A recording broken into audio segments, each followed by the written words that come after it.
In the heart of the 10th century Japanese Empire, in the midst of the Heian era, a lady of the court began to write. But these weren't official letters, nor poems for the emperor. What Seishanagan left behind in the pillow book was a sharp, unashamedly intimate, and sometimes scandalous portrait of the most exclusive world of her time. Palace intrigues, lists of fancy things, and confessions that no official historian would have dared to record. Because when an intelligent woman takes up a pen, the entire empire is laid bare. The incense is already lit, and history is about to begin. My name is May, and this is Whispers of Silk. Day 1. In spring, it is the dawn that moves the heart. As the light slowly spreads across the mountains, their outlines soften, glowing faintly pink at the edges. The mist rises like a sigh, tinted ever so slightly in pale purple. In summer, it is the night. Clear skies when the moon is full, or even when it's hidden behind passing clouds. Fireflies drifting through the darkness, some flickering, some glowing steady. Rain falling softly. The hush of water wrapping the world in stillness. In autumn, it is the evening. The sun, low and red in the sky, lighting the mountains with a golden hue. Crows fly home in scattered lines. The breeze carries rustling leaves, and in the fading light, insects begin to sing. In winter, it is the early morning, snow falling gently, or frost covering the ground in silence. Even when it hasn't snowed, the chill in the air and the crackling of kindling fires make you pull your robe tighter. The white of ash and the sound of water being heated are enough to stir something deep inside. Day 2.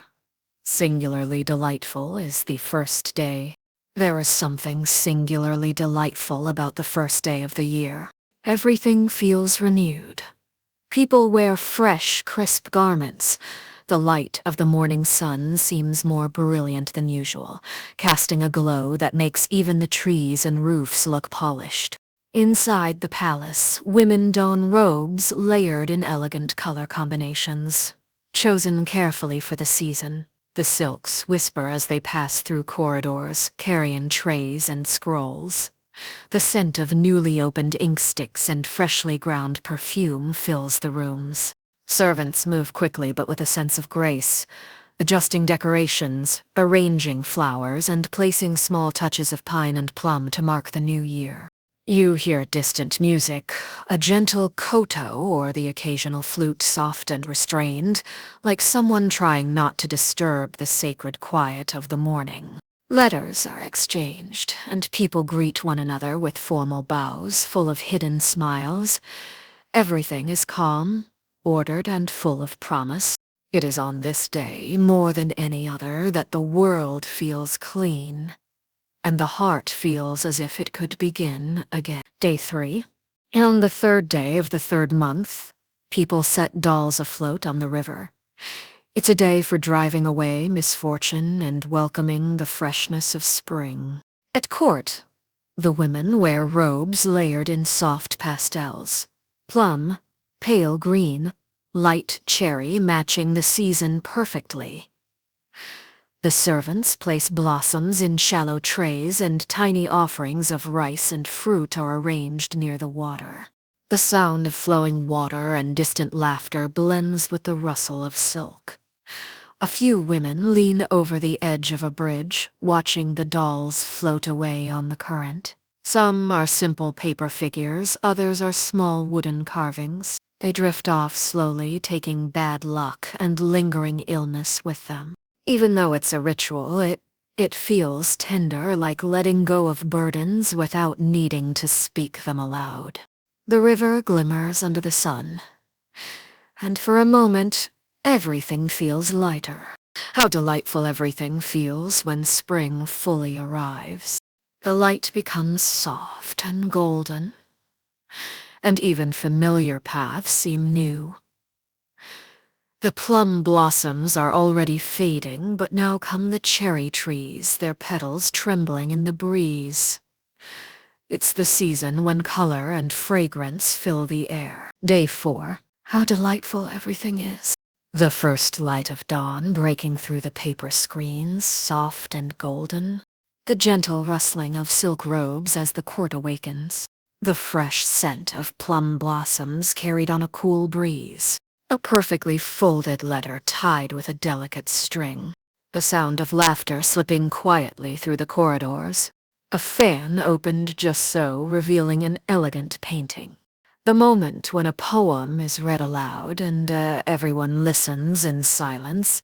The soft patter of rain on the tiled roof, calming and steady. The way sunlight dances through the leaves, casting moving shadows. Delight can be found in the smallest things, the way the world feels new and full of promise each morning, and how even ordinary moments become precious when noticed. Day 5. There are so many ways that people speak, some charming, some unpleasant, and some that linger in the mind for reasons you can't quite explain. A person who speaks too quickly, letting words tumble over each other, may sound clever at first, but soon it becomes exhausting. Another speaks so slowly and with such dramatic pauses that you want to finish their sentences for them. Some people always end their phrases with a rising tone, making everything sound like a question. Others drag out the last syllable as if reluctant to let go of it. There are those who say beautiful things in a voice so cold or flat that it ruins the effect. And there are people who say quite ordinary things, but their tone makes it feel thoughtful, even moving. Then there are people who never seem to speak from their own mind, only echoing what others have said or quoting poems without feeling. That, too, can leave a bitter impression. But someone who speaks simply, with kindness and just the right rhythm, their words stay with you. They make you want to listen again. The palace women smile more easily. They arrange flowers in vases, hum short melodies as they prepare incense, and comment on how well the scents blend with the season. The corridors carry a sweetness that comes not only from perfumes and blossoms, but from the feeling that something gentle is moving through the world. On warm afternoons, people nap with their sleeves over their faces, hiding from the sunlight. A butterfly may wander in, drawing everyone's gaze as if it were a messenger. Sometimes it rains, and that too is lovely. The garden wet, the stones darkened, the scent of damp earth rising gently like memory. It's in moments like these that one forgets all harshness. The world softens. Day 6. When parents raise a child they favor above the others, it rarely ends well. At first, it may seem harmless. The child is praised more often, given little treats, allowed to misbehave without consequence. But soon everyone notices, the other children feel it. The servants whisper about it, and even the favored one begins to grow into something unpleasant. Spoiled, entitled, unkind. A boy raised this way tends to speak as if no one will ever correct him. He walks into a room as if he owns it. A girl brought up in such a manner often becomes sharp-tongued or vain, mocking those around her without understanding their value. And when they grow older and face the world, where no one else shares their parents' indulgence, they falter. They expect special treatment, and when it doesn't come, they become bitter or lost. It is always better when children are raised with fairness, with care that does not blind the parents to their faults. Love, when it's too narrow, becomes a burden. The most graceful people I've known were not those favored at home, but those who learned to understand others from an early age. Day 7. When the Empress moved to her new residence in the palace, everything felt touched by ceremony and beauty. The corridors were freshly polished, the screens repositioned just. Layers of fine mats were laid out in perfect symmetry. Curtains of state hung in new places, and the scent of incense clung lightly to every surface, as if the rooms themselves were breathing. Ladies-in-waiting were bustling, but gracefully. Some carried trays of robes and accessories.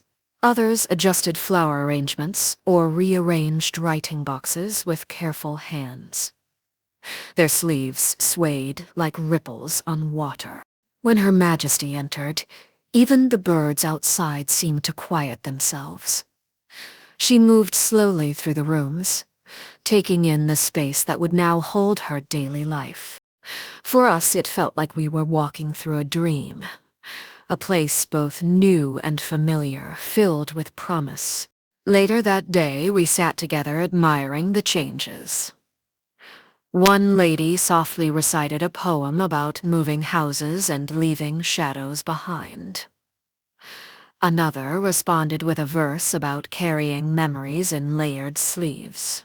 Even now, when I think of that move, I remember the colors, the scent, the hush, and the way everything for a brief moment felt suspended in time. Day 8. There was a cat who lived in the palace, graceful, proud, and utterly at home among royalty. Her fur was pure white, her eyes pale and alert, and she carried herself with more elegance than some of the court ladies. She would glide silently across the polished floors, never hurrying, never hesitating, as if the world itself bent to make way for her. She belonged to the Empress, and everyone treated her with a certain reverence.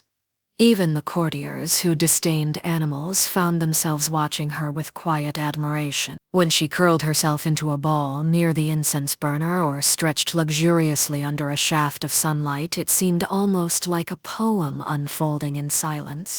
One day, a high-ranking official's dog chased her through the palace. It was disgraceful. The dog was loud, clumsy, completely out of place in such refined surroundings. The poor cat fled in terror, knocking over a writing box and nearly tearing a silk curtain. The Empress was outraged. "This is no place for dogs," she said coldly, and had the creature removed at once. Everyone agreed.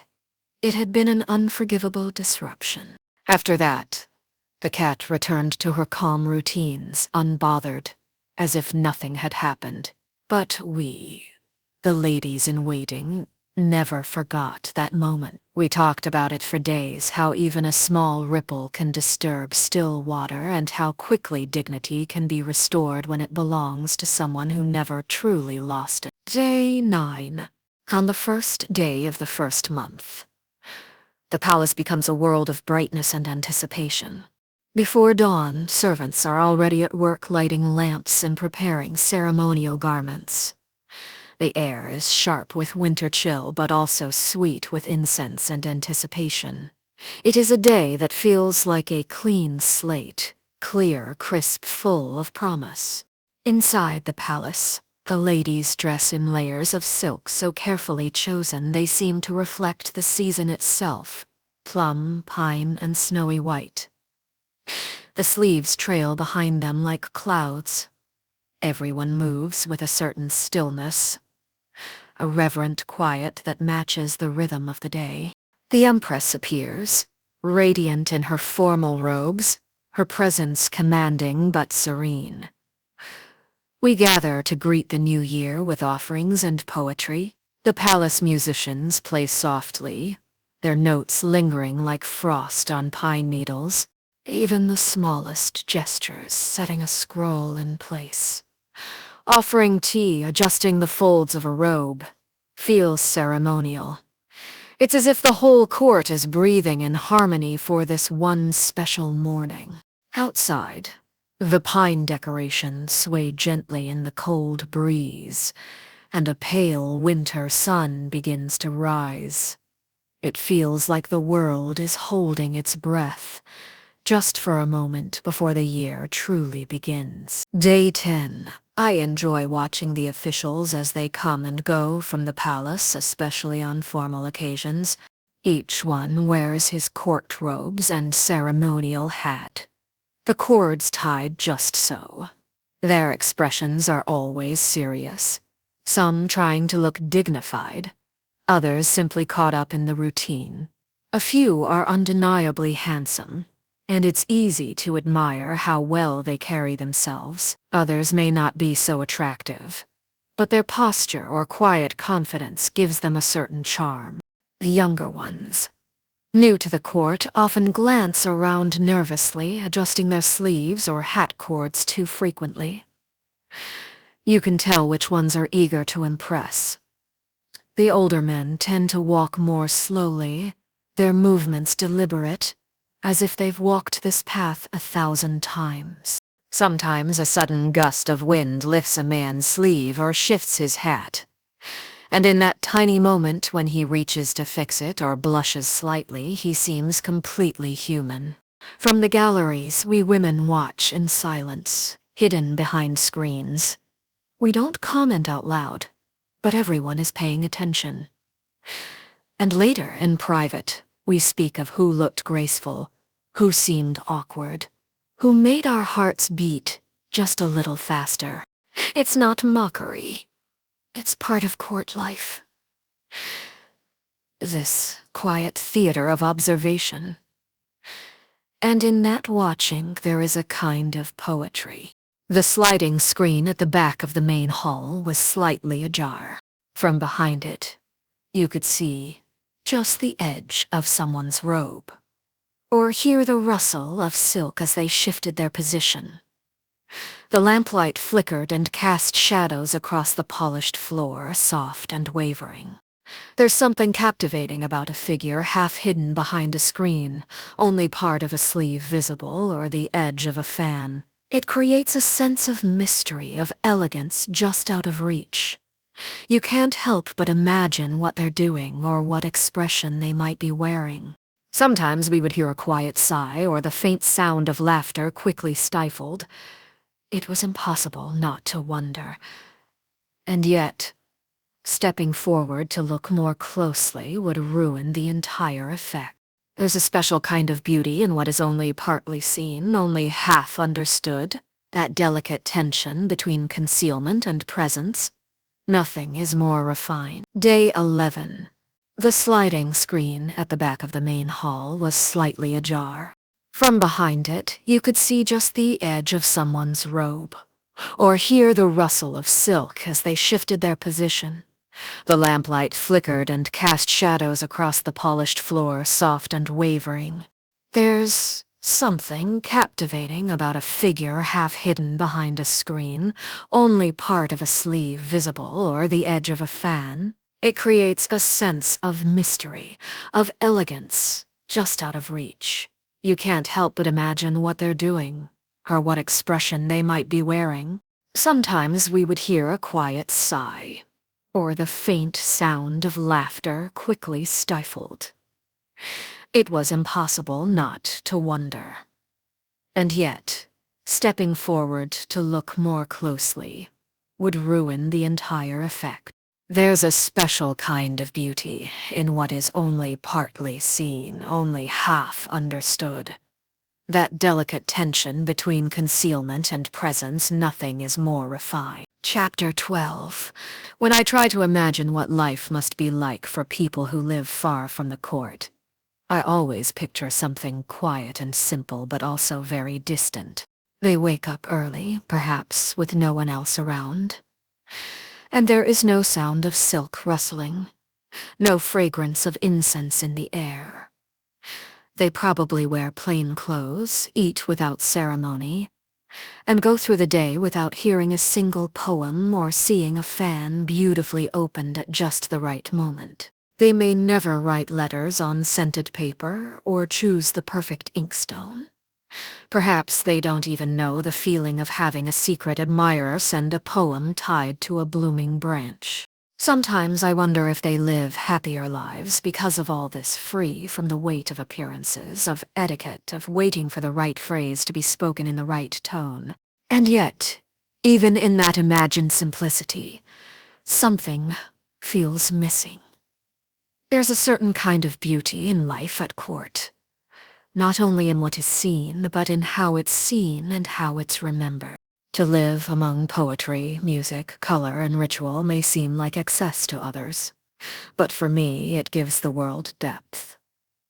It sharpens memory and sweetens time. Chapter 13. Things and people that depress me. A person who has nothing interesting to say but insists on talking anyway. Someone who always responds with, "That reminds me of something even better," turning every conversation into a competition. People who dress in colors that completely clash with the season or the occasion, wearing bright greens in the middle of winter, for example. A guest who overstays their welcome but never notices your polite hints to leave. Someone who recites poetry poorly, without rhythm or feeling, yet insists on doing it often. People who try to act clever by always correcting others, especially over trivial matters. Servants who grumble loudly when asked to do something simple. A person who tells long, dull stories about people you don't know and then laughs loudly at their own jokes. And worst of all, those who act proud of their ignorance as if knowing nothing were something to admire. These things weigh on the spirit. Not in great tragedies, but in small, persistent ways. They leave you wanting silence or poetry or simply to walk alone beneath the trees. Chapter 14. Hateful things. A mosquito whining near your ear while you're trying to sleep. Fleas jumping onto your clothes just as you've dressed in something fresh. People who chew with their mouths open, especially when the room is otherwise quiet. Someone who insists on waking you up early, even though there's nothing urgent at all. Servants who shout out the names of visitors as if announcing an enemy. People who arrive at your home and, instead of waiting politely, call out your name over and over from the gate. Someone who insists on sharing every unpleasant detail of their illness or dream. A man who quotes poetry at the wrong moment, ruining the mood rather than enriching it. People who constantly interrupt, even though they have nothing meaningful to say. Laughter that is too loud for the situation. Someone who finishes your sentences for you, even when they're wrong. These are not disasters, but they sting the heart, as if beauty were being scratched at its edges. And it's that quiet damage that feels hardest to forget. Chapter 15. Things that make the heart beat faster. Hearing a sudden gust of wind rustling through bamboo at night. The first moment of dawn, when the light begins to spread and the world is still silent. Finding a letter from someone you care about tucked secretly into your sleeve. The sound of footsteps behind you when you thought you were alone.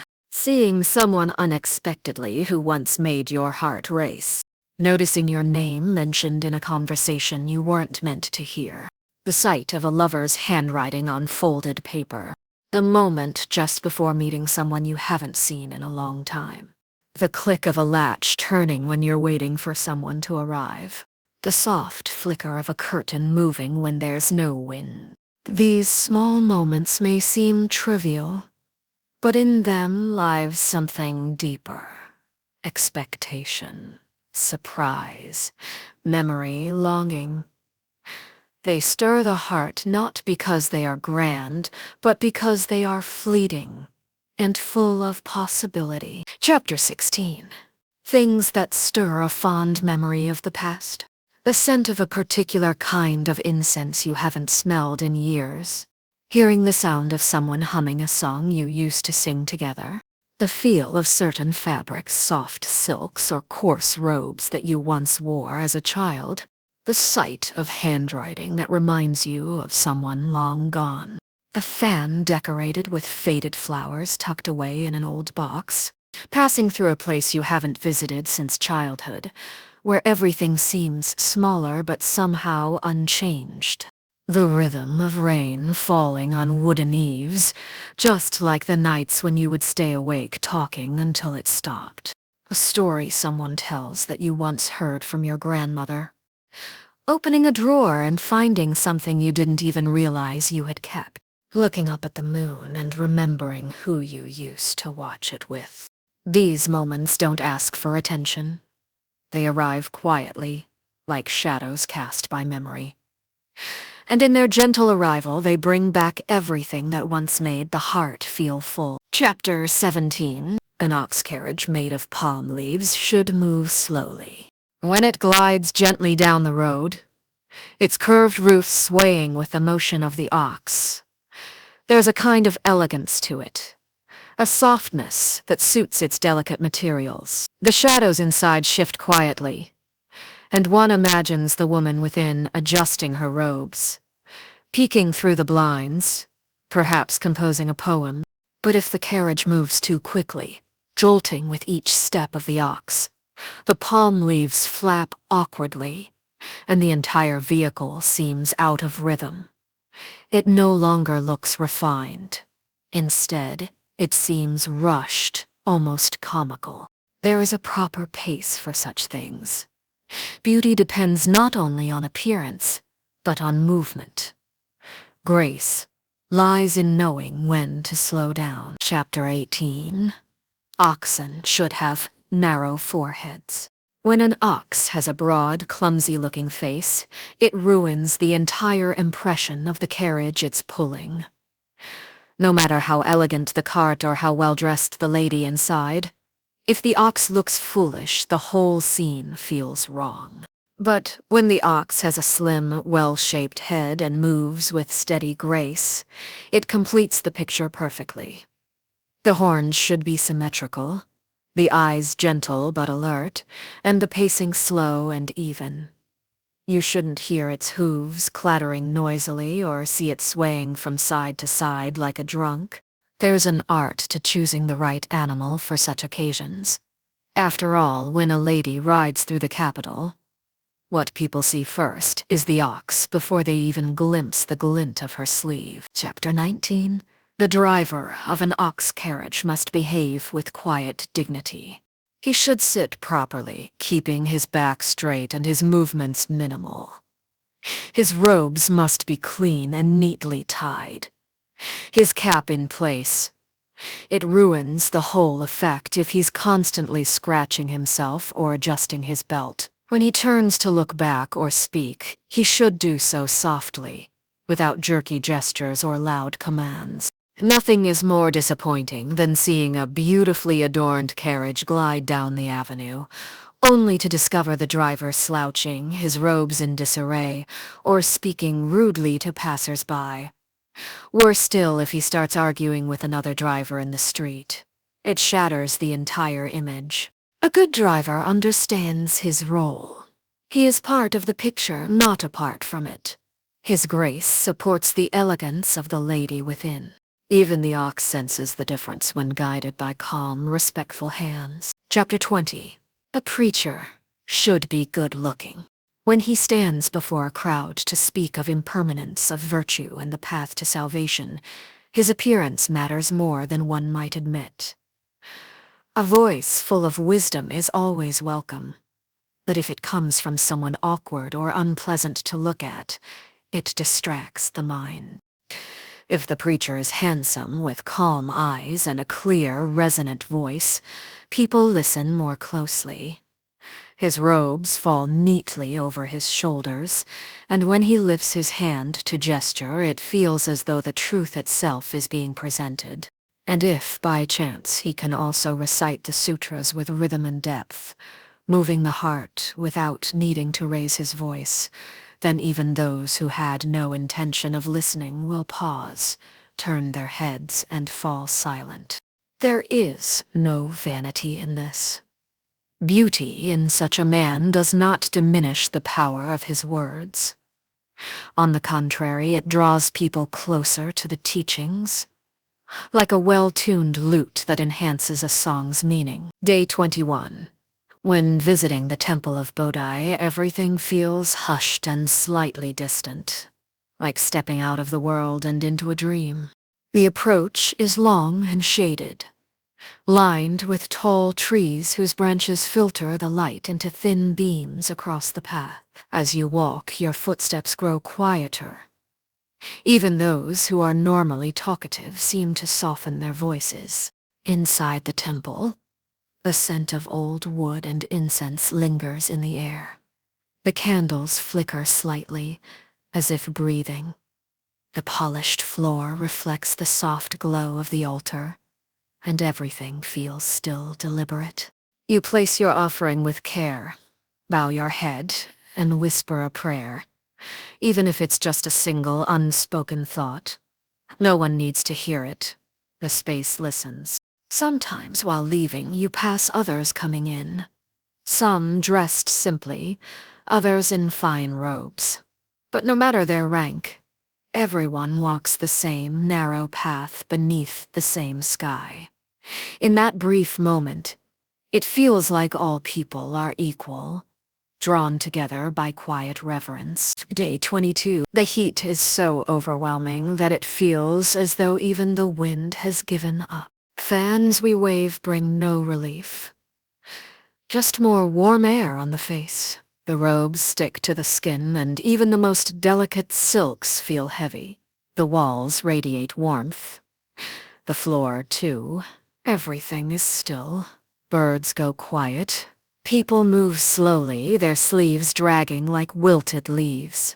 When I pass by the garden, the trees look exhausted too, their branches drooping, the leaves no longer rustling. Insects buzz lazily, as if they themselves are tired of making noise.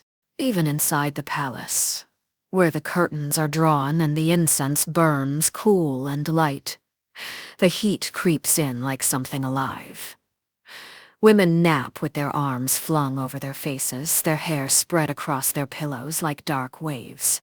But even in this suffocating stillness, there's beauty. A single drop of water sliding down the side of a cup. The gentle curve of a fan resting on a folded sleeve. A voice murmuring a poem in the half-sleep of the afternoon. Summer heat dulls the senses, yes, but it also teaches you to notice the smallest things. Because anything cooler, anything gentle becomes a treasure. Day 23. Festivals are among the most delightful moments of the year. From the very first preparations, there's a feeling of excitement in the air.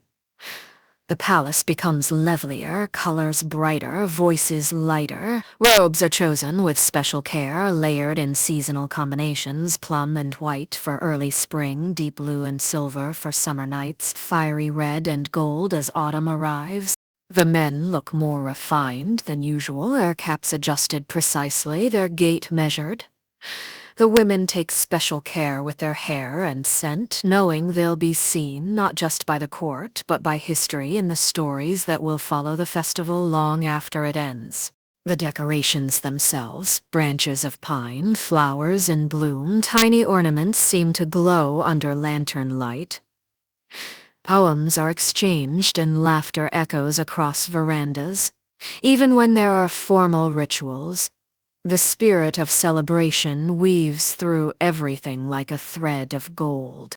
What I love most is the moment just before it begins. When everything is ready and the sky has not yet darkened. The anticipation hovers in the air like incense. Then the music begins and the world changes. Day 24. Some trees stir the heart more than others. The plum tree, with its blossoms that open bravely in the cold, is the first sign that winter is ending. Its scent is gentle, and the way its petals fall, quietly one by one, makes you feel like something precious is passing. The cherry tree is dazzling. When it blooms in full, the world seems to pause. People gather just to sit beneath it, watching the petals drift like snow, and yet, its beauty fades so quickly. That very transience is what makes it unforgettable. The pine, tall and steady, gives a different kind of comfort.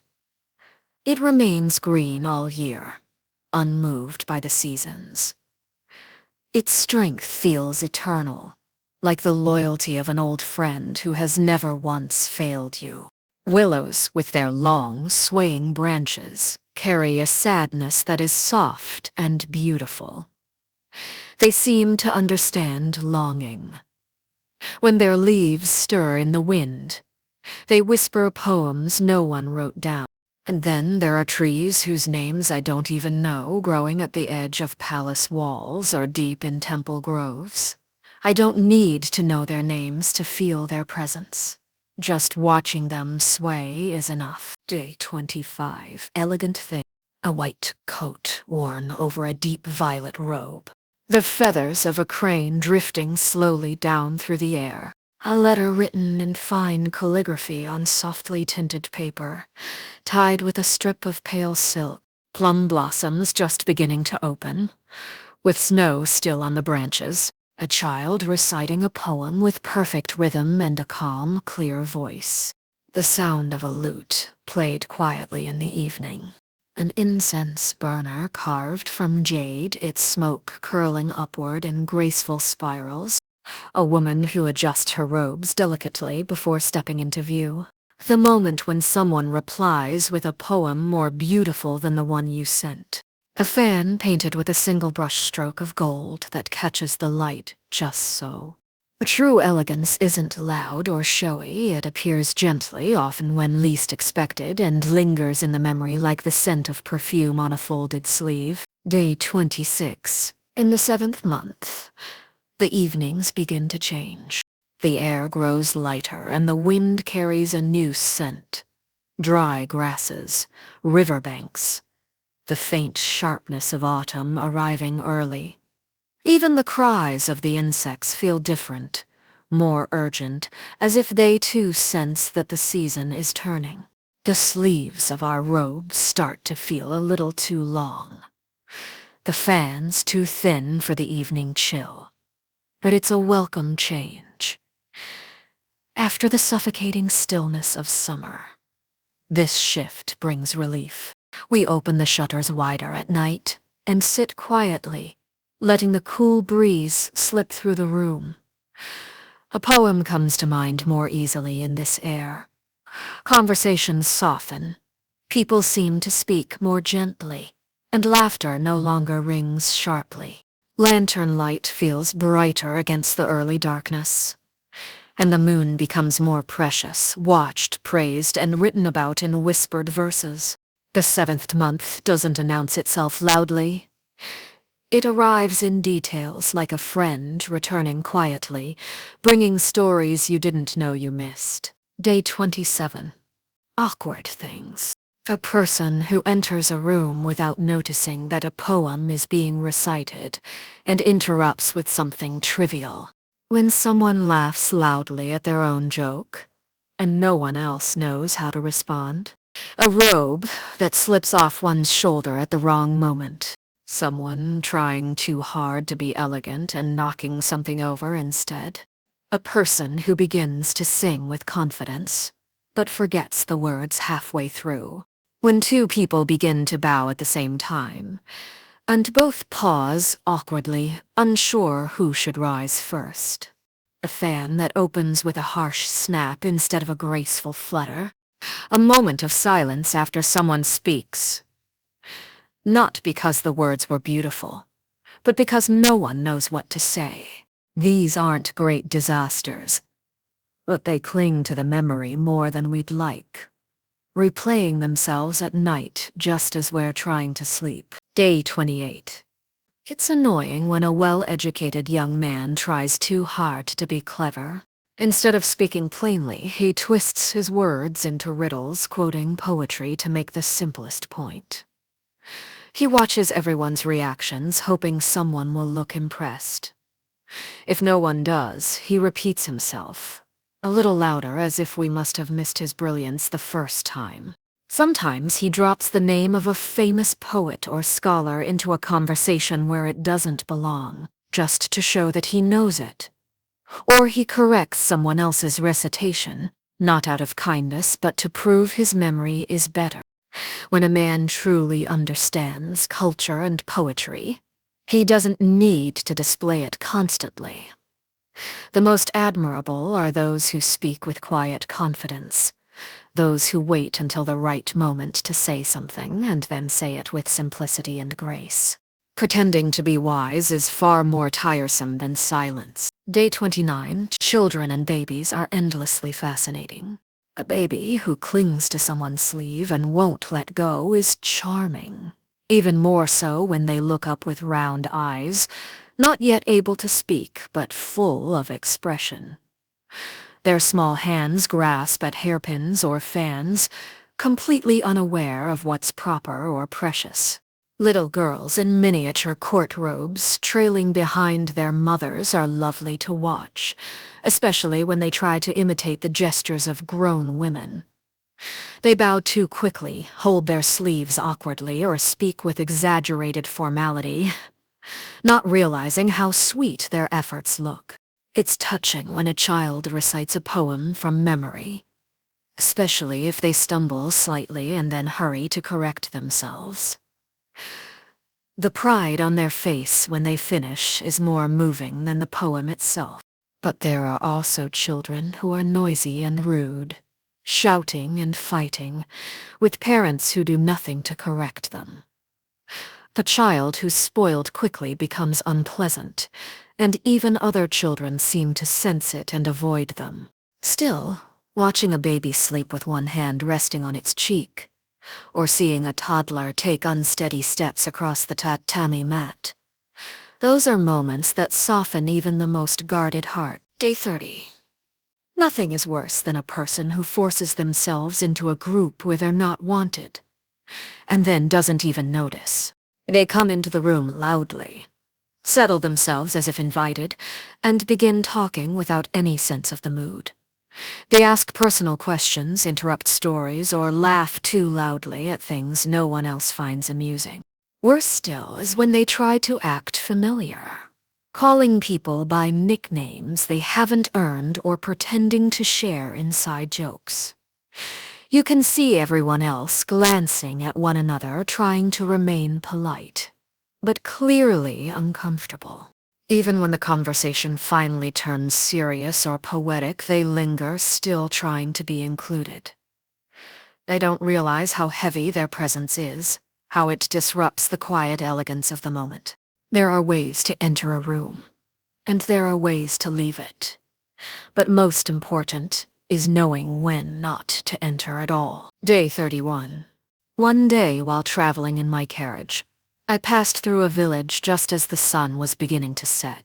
The light was golden, touching the tops of the trees and turning the dust on the road into a glowing haze. Children were playing near the houses, their laughter rising in bursts and then fading. A few villagers glanced up as I passed, but most were busy with their evening routines, fetching water, calling chickens, sweeping doorways. In one house, I saw an old woman seated by a low fire, her face lit from below. She was stirring something in a pot, her movements slow and practiced.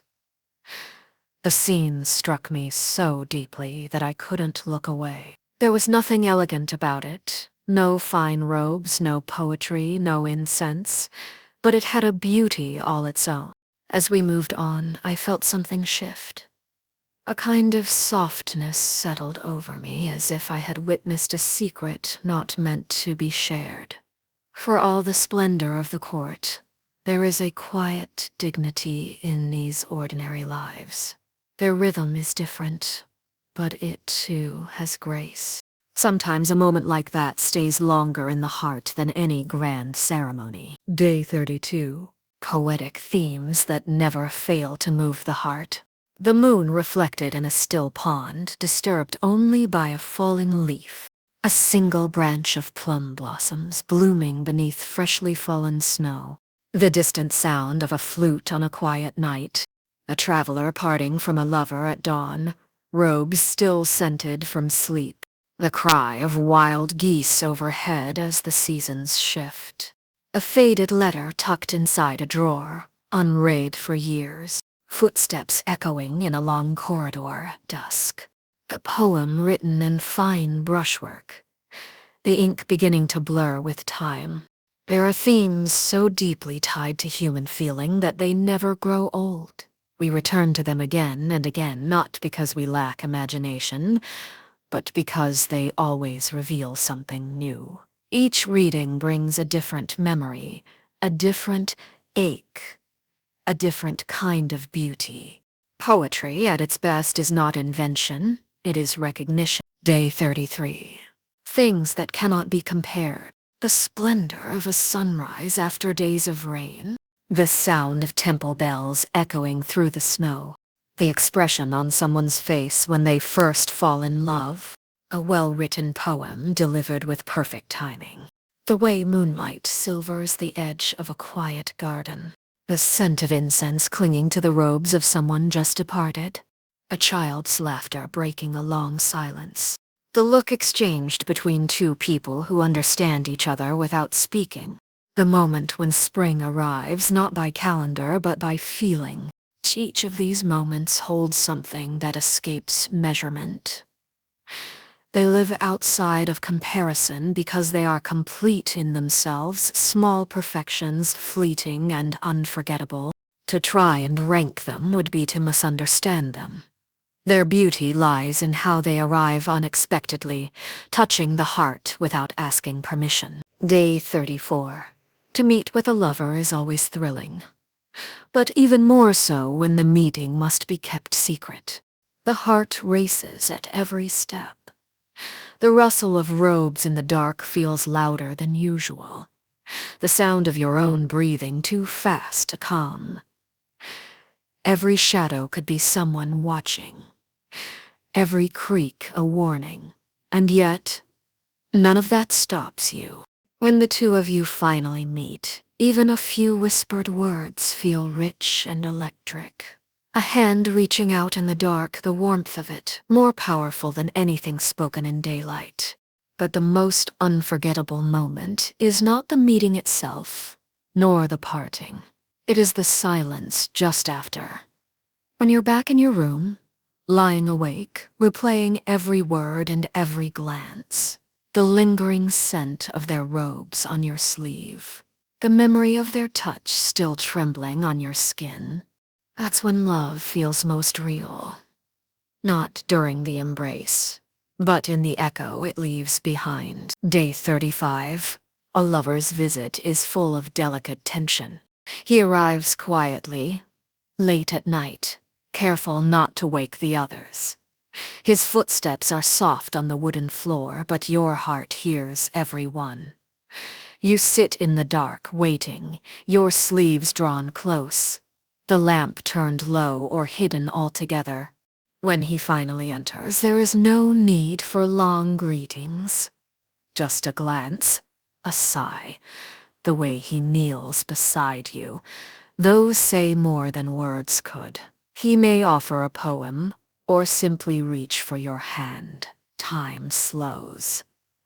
The hush between you deepens, thick with feeling. But dawn always comes too soon. He adjusts his robe, ties his sash, and slips away like a shadow. You remain behind, listening for the soft tap of his steps fading down the corridor. You press your cheek to the place where he sat, still warm. Later, others rise and the palace stirs. You say nothing. You hide the poem he left. You tuck away the memory, fold it like silk, and carry it in your sleeve all day. Day 36. Rare things. A letter from someone you had given up hoping to hear from. A servant who truly understands what you mean without needing to be told twice. A child who is charming, clever, and well-behaved without being spoiled. A night when the full moon rises perfectly clear, with not a single cloud to interrupt it. An encounter with a person you admired in secret, who unexpectedly treats you with kindness. A robe that fits beautifully and arrives smelling faintly of incense. A moment of perfect timing. When you say just the right thing, and the other person's smile shows they understood it completely. A conversation where every exchange flows naturally. Like a poem. These are things you can't plan for or summon. They appear suddenly. And when they do, they fill the heart so completely that you don't even try to hold on. You simply breathe them in and hope they'll come again. Day 37. The women's rooms that face the gallery have a special beauty. In the early morning, before anyone else is awake, the light slips through the bamboo blinds in slender stripes, casting soft patterns across the tatami. You can hear the gentle sounds of the courtyard, birds, distant footsteps, the faint splash of water being drawn. The ladies inside move quietly, brushing their hair, folding robes, arranging small personal things with care. Their sleeves trail across the floor. And sometimes they pause to admire the way the morning sun catches the embroidery on their cushions or the shimmer of their inkstones. In the afternoons, these same rooms are filled with low conversation, the rustle of writing paper, the occasional clink of a teacup. Someone might read aloud from a new poem, or hum a melody under her breath. The breeze lifts the curtains slightly, just enough to reveal a flower blooming outside or a secret glance exchanged across the veranda. At night, only a single lamp may be lit. Its glow spills softly over the polished boxes and scattered fans, casting shadows that seem to breathe. The women sleep with their hair unbound, their dreams wrapped in the scent of incense. These rooms, quiet and refined, feel like poems themselves, each one a world of its own. Day 38. Splendid things. A white coat worn over a deep violet underrobe. A court carriage with finely polished wheels and lacquered wood, drawn by a handsome ox with a narrow forehead. A man of high rank who walks past without a word, but whose presence turns every head. A lady who moves through a crowd in layers of silk, her scent lingering long after she's gone. A poem written on softly colored paper, rolled and tied with an elegant cord. Snow falling gently over the eaves of the palace at night. A garden where plum blossoms and camellias bloom together in early spring. The moment when the moon rises over the eastern mountains, large and golden, while the sky still holds a trace of pink. A messenger arriving just as you were thinking of someone and handing you their letter. The sound of music drifting in the dark, played by someone you cannot see. There are things so beautiful, so perfectly timed, that they make your breath catch. They appear suddenly and then vanish, leaving you with nothing but memory and the strange joy of having witnessed them. Day 39. One of Her Majesty's nursemaids was particularly amusing. She was older, with a worn but cheerful face, and she had the habit of speaking in an overly refined voice whenever someone of rank passed by. But when she thought no one important was listening, she would mutter to herself in a thick provincial accent, grumbling about the silliness of the court or the way the young ladies tied their sashes. Once, when a lady-in-waiting made a dramatic entrance, her robes flowing and perfume trailing behind her, the nursemaid whispered just loud enough for us to hear. All that for a walk across the corridor. We had to bite our lips to keep from laughing. Yet she was kind, and she always seemed to know when someone needed cheering up. She'd bring small sweets, or tell stories from her younger days, full of mischief and mistakes. Sometimes she teased us, but never cruelly. Despite her rough ways, or maybe because of them, she reminded us of life beyond the court, of the warmth and humor that rituals often hide. Her presence was like a crack in the formal mask of palace life, letting in a little light and fresh air. Day 40. Awkward things. When someone tries to compliment a poem but clearly hasn't understood it. When a lady tries too hard to imitate the elegance of another, and the effort shows. When two people arrive to visit at the same time, and neither knows whether to stay or go. When a person starts telling a long story and forgets the point halfway through. When someone bows too deeply and their hat falls off. When a well-dressed man forgets to remove his outer sandals before stepping onto the tatami, when a messenger delivers a love letter to the wrong person, and both parties realize the mistake, when robes rustle too loudly in a quiet room, when someone bursts out laughing at the wrong moment in a serious gathering. These moments aren't terrible, but they leave a little sting, like a smudge on a clean page or a note slightly out of tune. They unsettle the mood and linger longer than they should. Day 41. Things that surprise and distress. Waking up late and realizing everyone else has already begun their day. Hearing unexpected footsteps outside your door just as you're about to hide something. Being asked a question in front of others and realizing you don't know the answer. A sudden gust of wind that lifts your curtain and reveals more than you intended. Forgetting that you were supposed to send a reply to a letter, and then seeing the sender face to face. Arriving at a gathering thinking it would be small and informal, only to find everyone dressed in full court robes. Seeing a person you thought you'd forgotten, and feeling your heart race all over again. Finding a poem meant for someone else, and realizing it was written by someone you care for. These moments catch you off guard.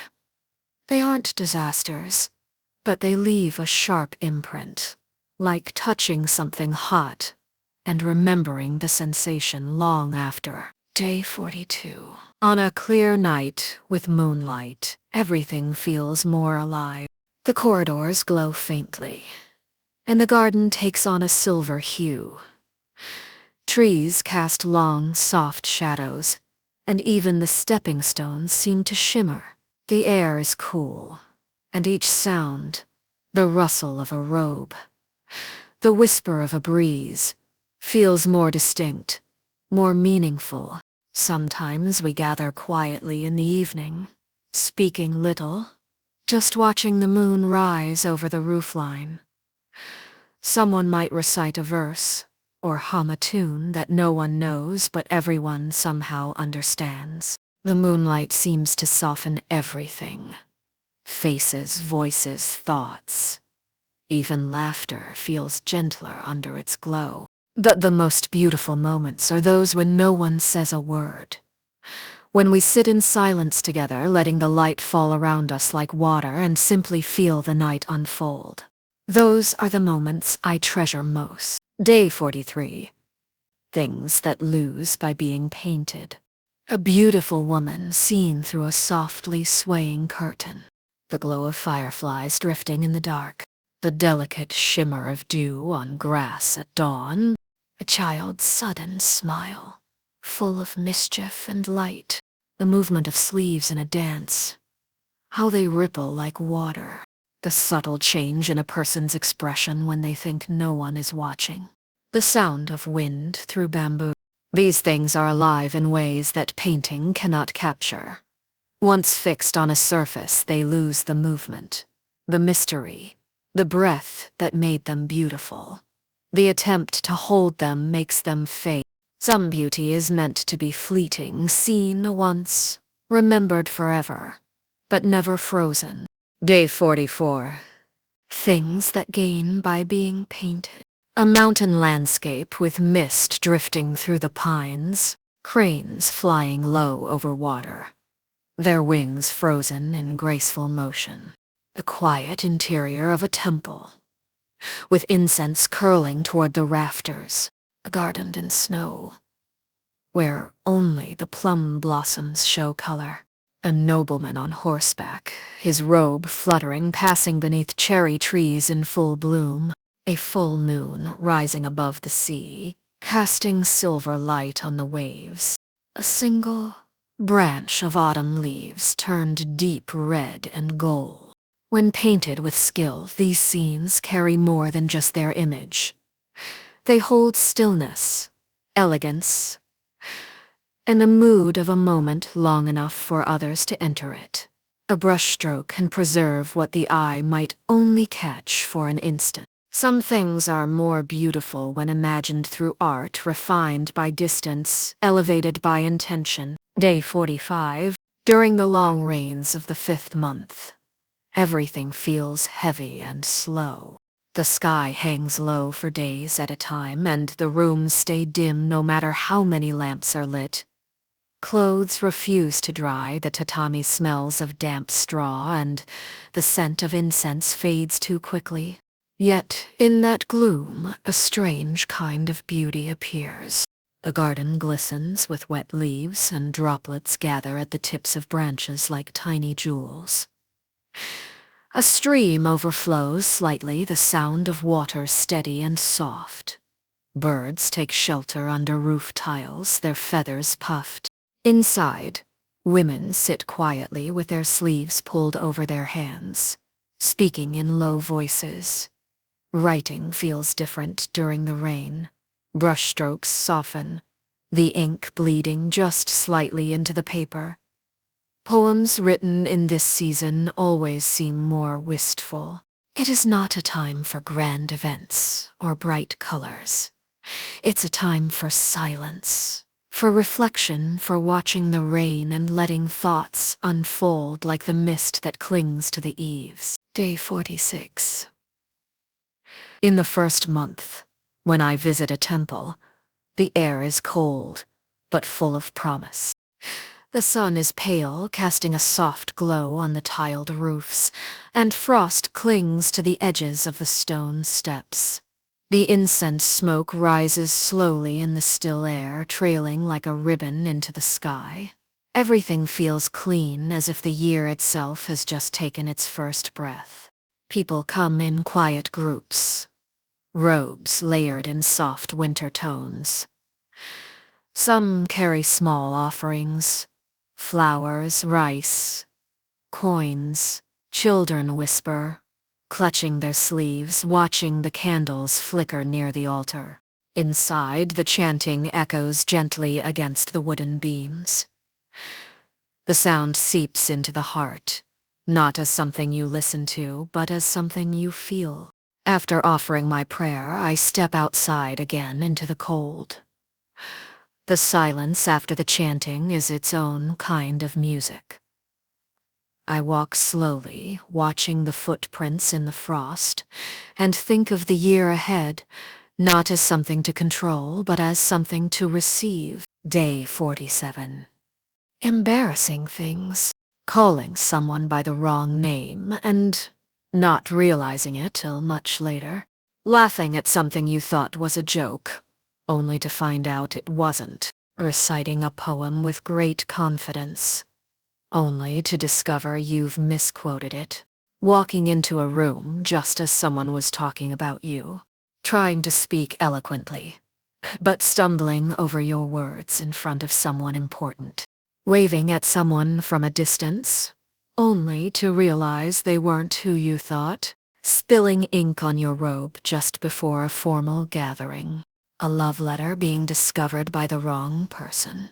Entering a room thinking it's empty, only to find someone already inside watching you. These moments make the face flush and the heart race, not with joy, but with the wish to vanish completely. And yet, everyone has them. That's what makes them bearable in the end. Day 48. Things that have lost their power. The incense that once filled a room, now just ashes in the burner. A robe that was once bright with color, faded from too much sunlight. A fan whose ribs are broken, no longer able to open with grace. A person who used to be admired, now repeating stories everyone has already heard. An old letter whose words have worn thin, not because of time, but because the feelings behind them have faded. A beautiful hairstyle left unchanged for too long, until it seems outdated. A poem that once stirred the heart, now quoted too often, in the wrong moments. Eyes that once lit up at someone's name, now calm and unbothered. These things don't always bring sadness. Sometimes they bring quiet understanding. Beauty fades, presence softens, but in the losing, something else may appear. Memory, gentleness, or simply a clearer sense of what remains. Day 49. Awkward things. When someone insists on giving advice, even though no one asked. A person who dresses too formally for a casual gathering, then pretends not to notice, speaking with great enthusiasm, only to realize the listener has stopped paying attention. Trying to make a graceful exit, and stumbling on the way out. A servant repeating your private words loudly, without meaning to cause harm. When two people laugh for very different reasons, and only realize it too late. The moment when a compliment clearly feels forced, but you still have to smile and accept it. These are small missteps, not enough to ruin a moment, but just enough to leave a trace of discomfort behind.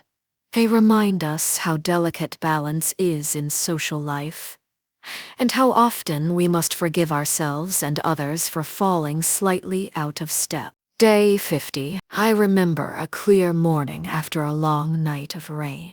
The air was fresh and everything seemed newly washed. The leaves glistened, the rooftop steamed slightly in the early sun, and even the stones in the courtyard looked cleaner. The robes we wore felt lighter. The scent of damp earth mixed with a hint of plum blossoms just beginning to bloom. The palace had that rare hush that comes after a storm. Servants moved quietly, and the sound of a broom brushing the veranda was the only thing I heard for a while. I watched a few clouds drift slowly across the sky, white against blue, as if even they were resting. Someone passed by carrying a scroll, and their sleeves stirred the scent of incense from the night before. No one spoke loudly. No one hurried. It was one of those mornings that feels like it belongs outside of time, soft, full of light, and unforgettable. Day 51, on the 10th day of each month. A subtle excitement stirs in the court. It's a day of small rituals and quiet attentions, of writing letters, exchanging poems, polishing inkstones, and choosing just the right layers of robes. The air seems charged not with noise, but with anticipation. Even the smallest details matter more. A folded fan placed with care, the selection of incense, the way one arranges flowers on a tray, all of it becomes part of a delicate conversation without words. On these days, people often send little gifts or verses, sometimes serious, sometimes playful. It's not unusual to receive a poem folded into the sleeve of your robe or tucked beneath a writing brush. And those tiny moments, a glance, a hidden smile, a line that lingers in the mind, become the treasures of the day. No grand ceremony marks the 10th, and yet, it always feels like something beautiful is waiting to happen. Day 552. Things without merit. A man who boasts constantly about his own poems, yet never quotes them unless asked, and then pretends to be shy about it. Someone who listens to a story only to interrupt with, "That reminds me of something better I experienced." A robe that looks elegant from a distance, but is carelessly sewn when seen up close. Letters written in overly decorative script that are difficult to read and say nothing of value. A fan that is so heavily painted it becomes useless in summer heat. A voice that is loud but lacks grace, especially when reciting poetry. A person who knows many facts but uses them only to correct others. Someone who tries to appear elegant by copying everything they see in others, but never with understanding. These things try to present themselves as fine or meaningful, but beneath the surface they lack substance. It is not enough to imitate beauty. Without sincerity, even the most polished gesture feels empty. Day 53. Two handsome men once visited the palace. They stood out immediately. Tall, well-dressed, with graceful movements and quiet confidence. Their robes were layered in perfect seasonal colors, and even the way they adjusted their sashes seemed elegant. Everyone noticed them. The ladies-in-waiting glanced at one another behind their sleeves, pretending not to stare, though their eyes followed every step. Even the servants whispered, passing along tiny details. How one smiled just slightly when spoken to, how the other bowed with a kind of quiet pride. But what made them truly memorable wasn't their looks. It was their restraint. They didn't speak, unless addressed. They didn't boast or try to charm. They simply moved through the court, with the calm assurance of those who knew their place, and did not need to prove it.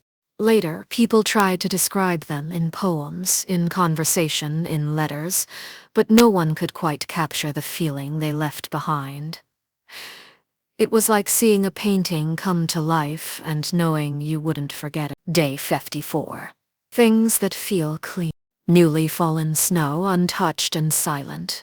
A robe made of fresh white silk, still crisp from folding. The scent of plum blossoms carried on a cold breeze.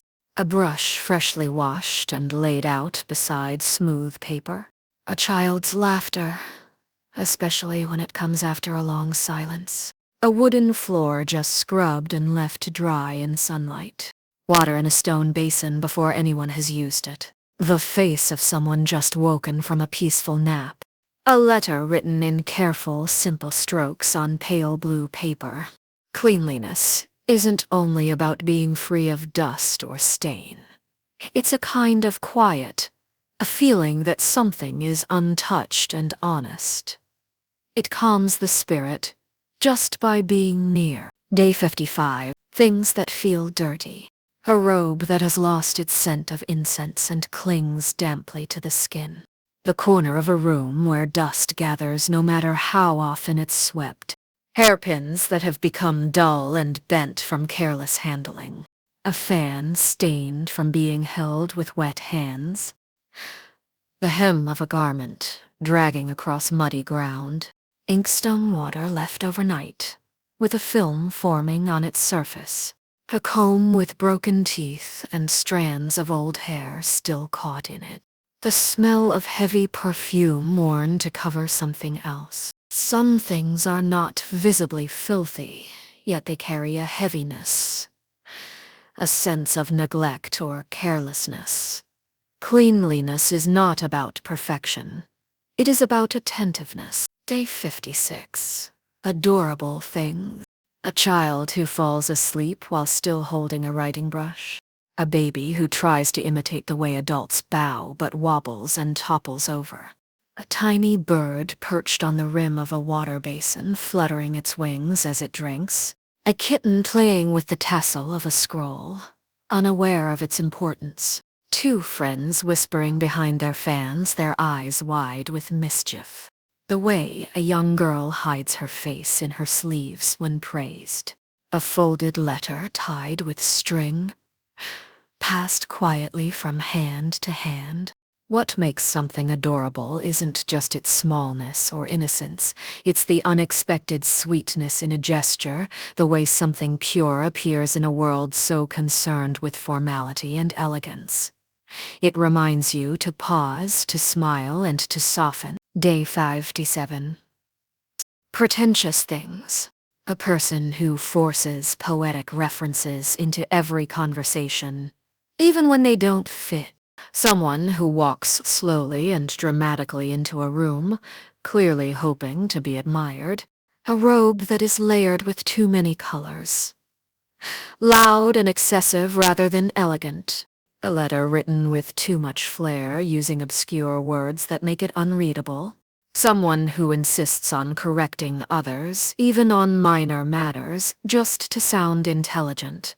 A young man quoting verses with a sigh, watching closely to see who is impressed. Over-decorated fans or writing boxes that seem to scream for attention. A person who mimics courtly behavior without truly understanding its spirit. True elegance is quiet. Pretentiousness always tries too hard. It draws the eye for a moment, but never the heart. Day 58. Unpleasant things. Someone who talks on and on without noticing how bored everyone is. The smell of damp clothing that was stored without proper airing. Being woken from a peaceful sleep by loud laughter nearby. A servant who slams doors or speaks too loudly when others are resting. Seeing someone you dislike wearing robes in colors you admire. Receiving a poorly written letter on beautiful paper. When someone shares a secret they were never meant to repeat. Sticky ink that won't flow properly just when you're writing something important. A robe that looks elegant but rustles too loudly when you walk. These moments aren't dramatic, but they disturb the calm like a wrinkle in smooth silk or a sudden gust of wind that puts out a lamp, and though small, they stay with you longer than they should. Day 59. People who seem to suffer.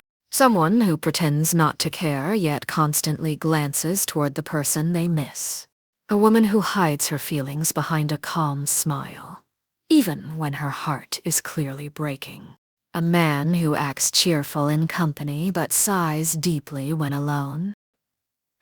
A person who speaks of poetry and beauty but always returns to the same sorrow. Someone who waits patiently for a letter that never comes. A child who tries not to cry after being scolded but whose eyes stay wet. An older servant who limps quietly through her duties, never asking for rest.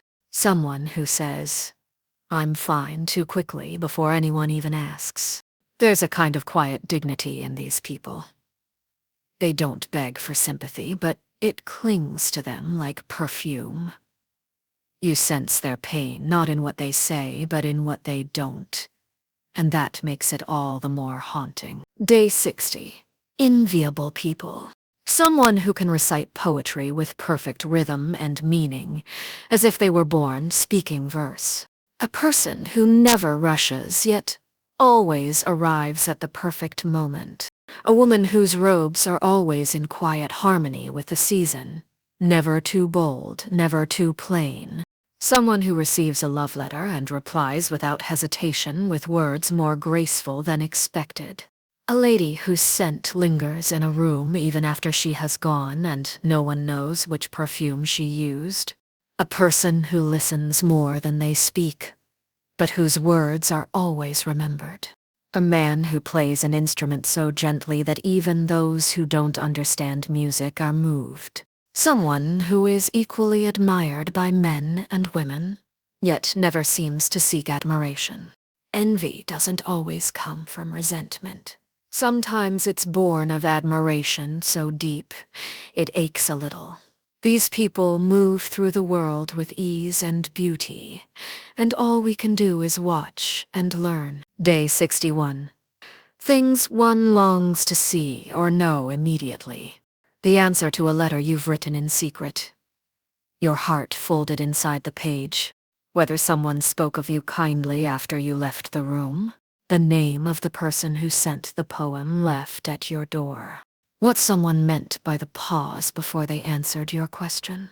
If the one you care for truly understood the hidden meaning in your verse. Whether your robes were admired or silently criticized at the gathering. What two people whispered about as you passed by. How someone you once loved now speaks of you. Whether a gesture you made was noticed by the right eyes. Desire sharpens the senses.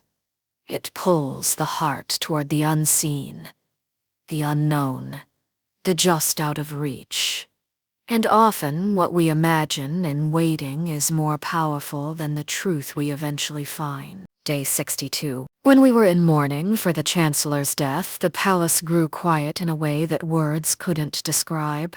We wore robes of subdued colors, soft grays and deep browns with no ornaments, no perfume. The halls were silent, except for the rustle of fabric and the occasional sound of someone quietly weeping. Even the birds outside seemed to sing more softly. No poems were exchanged. No music was played. We moved carefully as though afraid to disturb the grief that settled over everything like mist. What struck me most was how the smallest gestures carried such weight. A hand folded in a sleeve, a bowed head, a glance quickly lowered. Even laughter, when it accidentally escaped someone's lips, felt like a shock and was quickly silenced. In those days, it wasn't only sadness that lingered. It was reverence, a sense that we were standing close to something large and solemn, something that reminded us how brief and delicate life is. Day 63. One day, Captain Tadanobu, an imperial advisor, came to visit Her Majesty. He was known for his elegance and sharp wit, and when he arrived that day, everything about him seemed carefully chosen, from the layering of his robes to the calm, steady tone of his voice. He bowed with grace and stood just beyond the curtain, not speaking until he was addressed. We, the ladies-in-waiting, watched from behind our screens, whispering softly. Everyone hoped to catch a glimpse or hear a clever remark. He had a way of speaking that made even the most ordinary greeting feel poetic. After he left, we lingered in the gallery, repeating his words, trying to remember exactly how he had looked when he smiled, or how his sleeve had moved when he turned to leave. It's strange how a single visit can stir so much excitement, and how quickly the silence that follows feels heavier than before. Day 64. It was already very late at night when I heard quiet footsteps in the corridor. The lamps had been extinguished, and the only light came from the moon, casting long, pale shapes across the floor. At first I thought it was just a servant making rounds, but then I heard a voice whisper a poem, soft as breath, just beyond the curtain. My heart quickened. I sat very still, not sure whether to answer. The silence stretched, filled only by the faint rustling of silk and the distant cry of an owl. Then another line was spoken, this time a little clearer, with a slight tremble, as though the speaker feared no response would come. I reached for my brush and a slip of paper, replying not with my voice but with words, written in the moonlight and passed gently through the crack in the screen. The steps faded soon after. I never saw who it was, but the paper he left behind carried a scent I remembered. Day 65. The name Kokiden always lingers in the mind with a sense of grandeur. It's not just the sound of the syllables. It's the way the name is spoken at court, the way it's whispered or written in elegant calligraphy. It carries history, weight, and the soft shimmer of tradition. When someone says Kokiden, you expect beauty, intelligence, and perhaps a little pride. But names are more than titles. They gather meaning from the people who wear them. Sometimes someone with a name like Kokiden enters the room, and all eyes turn, expecting grace and poise. And if she speaks with dignity, moves with confidence, and lets her robes trail just so, the name becomes even more luminous. But if she falls short, if her words are careless, or her presence lacks refinement, the name loses its shape. What once shimmered now feels heavy, even disappointing. A name can only shine as brightly as the person who inhabits it. Day 66. Things that are distant though near. The path to a lover's room when you're filled with doubt. The door of someone you long to see. When your heart hesitates. The moment before a reply arrives, when the messenger is already in sight. A curtain just slightly drawn, behind which a familiar voice speaks softly. A poem sent across the palace, carried in a servant's sleeve. Two people seated beside each other, with feelings neither dares to say aloud. A letter that rests unopened on a writing table, waiting so close yet unread. Nearness doesn't always mean closeness. Sometimes what lies just a step away is still impossibly far, held back by fear, uncertainty, or silence. And it's in that fragile space between proximity and distance that the heart often feels most exposed. Day 67. Things that are near though distant. The voice of someone calling your name in a dream. A memory that appears so vividly it feels more present than what surrounds you. The scent of someone who has long since left, but whose presence returns with the wind. The words of a poem you once exchanged, echoing quietly in your thoughts. The sound of temple bells drifting from across the city reaching you in the stillness of night. A letter that was never sent, but whose contents remain clearly in your heart. The warmth of a hand once held, recalled in solitude. Sometimes what feels far away across time, across space, can rise so suddenly, so vividly, that it feels as though it has never left you. The heart folds distances like paper. Day 68. When a woman lives alone, people assume she must be lonely. They imagine her days are filled with silence and her nights with longing. But they rarely understand the quiet strength it takes to create a world for oneself, to move through the day without needing constant voices or glances to feel complete. She rises when she chooses, arranges her robes in colors she alone selects, and composes poems that no one may ever read. She lights her incense and sips her tea, watching the seasons pass through the window like familiar visitors. She tends to her space carefully, not to impress, but to feel at peace. Sometimes she may miss companionship, yes, but she also values the stillness, the clarity of her own thoughts, the freedom of not having to explain or soften her words. And when she does choose to speak, to appear, to offer a verse or a smile, it carries the weight of having come from within, not from expectation. Day 69. When a court lady is on leave, the palace feels oddly quiet without her. Her room is still, the curtains undisturbed, her brush and inkstone tucked away. No rustle of sleeves as she moves past, no low hum of her voice reciting a poem or laughing softly behind her fan. At first, her absence is simply noted, a small change in the rhythm of the day. But soon it begins to weigh on those around her. You miss the way she arranged her robes, the scent she left behind in the gallery, the glance she gave during gatherings that said more than words. And when she returns, even if only for a moment, everything feels lighter. People pretend not to notice, but their eyes linger. Someone recites a verse, a little more elegantly than usual. The music sounds sweeter. Her presence is not grand or loud, but when she is gone, the air loses something warm. Day 70. It is delightful when a little snow has fallen, just enough to whiten the rooftops and dust the tips of the garden shrubs. The world grows quieter. Footsteps become softer, voices lower.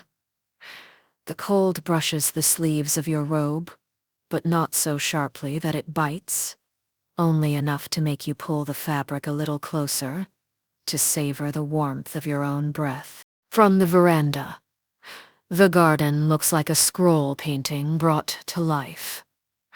The dark branches of trees are traced with white, and the stepping stones wear caps of snow like tiny crowns.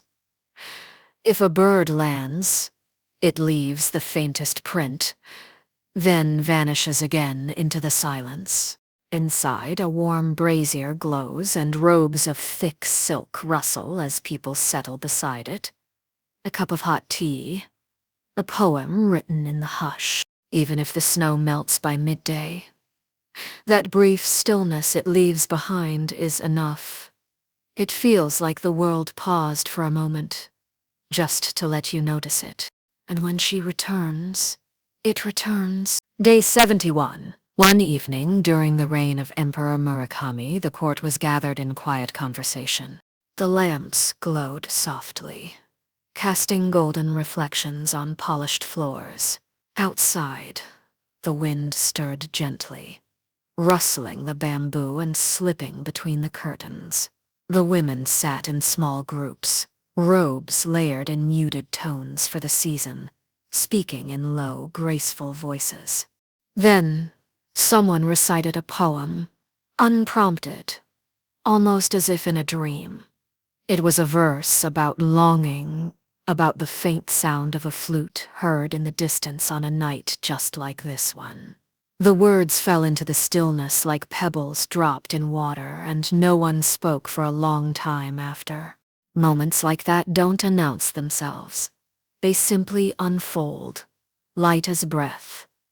And you only realize afterward how perfect they were, how every sound, every glance, every rustle of silk belonged exactly where it was. Day 72. When I first entered court as a lady-in-waiting, everything felt like a dream, bright, unfamiliar, and full of hidden meaning. The palace was so large, the galleries long and echoing, the air fragrant with incense and anticipation. I moved quietly, careful not to draw attention, trying to remember every rule, every form of address, every way of folding my robes. The older ladies were kind, but their glances held curiosity. Some offered small smiles. Others simply watched, noting everything I did. I wondered constantly if I belonged, if I would ever move through those corridors as naturally as they did. And yet, there were moments that stayed with me. The first time Her Majesty spoke to me, the rustle of robes at night as the court hushed for rest, the sound of distant music drifting from behind a screen. Over time, I learned not just the customs, but the silences, the poetry between words, the meaning behind a glance. Court life is like a scroll slowly unrolled. Beauty revealed not all at once, but in delicate unfolding layers. Day 73. People who seem pleased with themselves. A man who quotes his own poems and waits for praise. A woman who walks with exaggerated elegance, glancing sideways to see if others admire her. Someone who adjusts their robes or hair with too much care in public, clearly hoping to be noticed. A person who tries to look thoughtful and superior during a conversation, though they add nothing to it. Someone who speaks with unnecessary authority even when their knowledge is shallow. A young man who lingers too long after making a clever remark as if expecting applause. Someone who always finds a way to turn the topic back to themselves. There's nothing wrong with taking quiet pride in oneself. But when the pride becomes too visible, too rehearsed, it loses its charm. True refinement is subtle. It never needs to be announced. Day 74. Winds carry many feelings. A soft breeze in spring, stirring the cherry blossoms. Gentle, hopeful, like a whispered promise. The warm wind of early summer brushing against the sleeves as you pass through open corridors, bringing the scent of grass and distant rivers. Autumn winds are different. They rise suddenly and rattle the shutters, tearing leaves from the trees and sending them spinning through the air.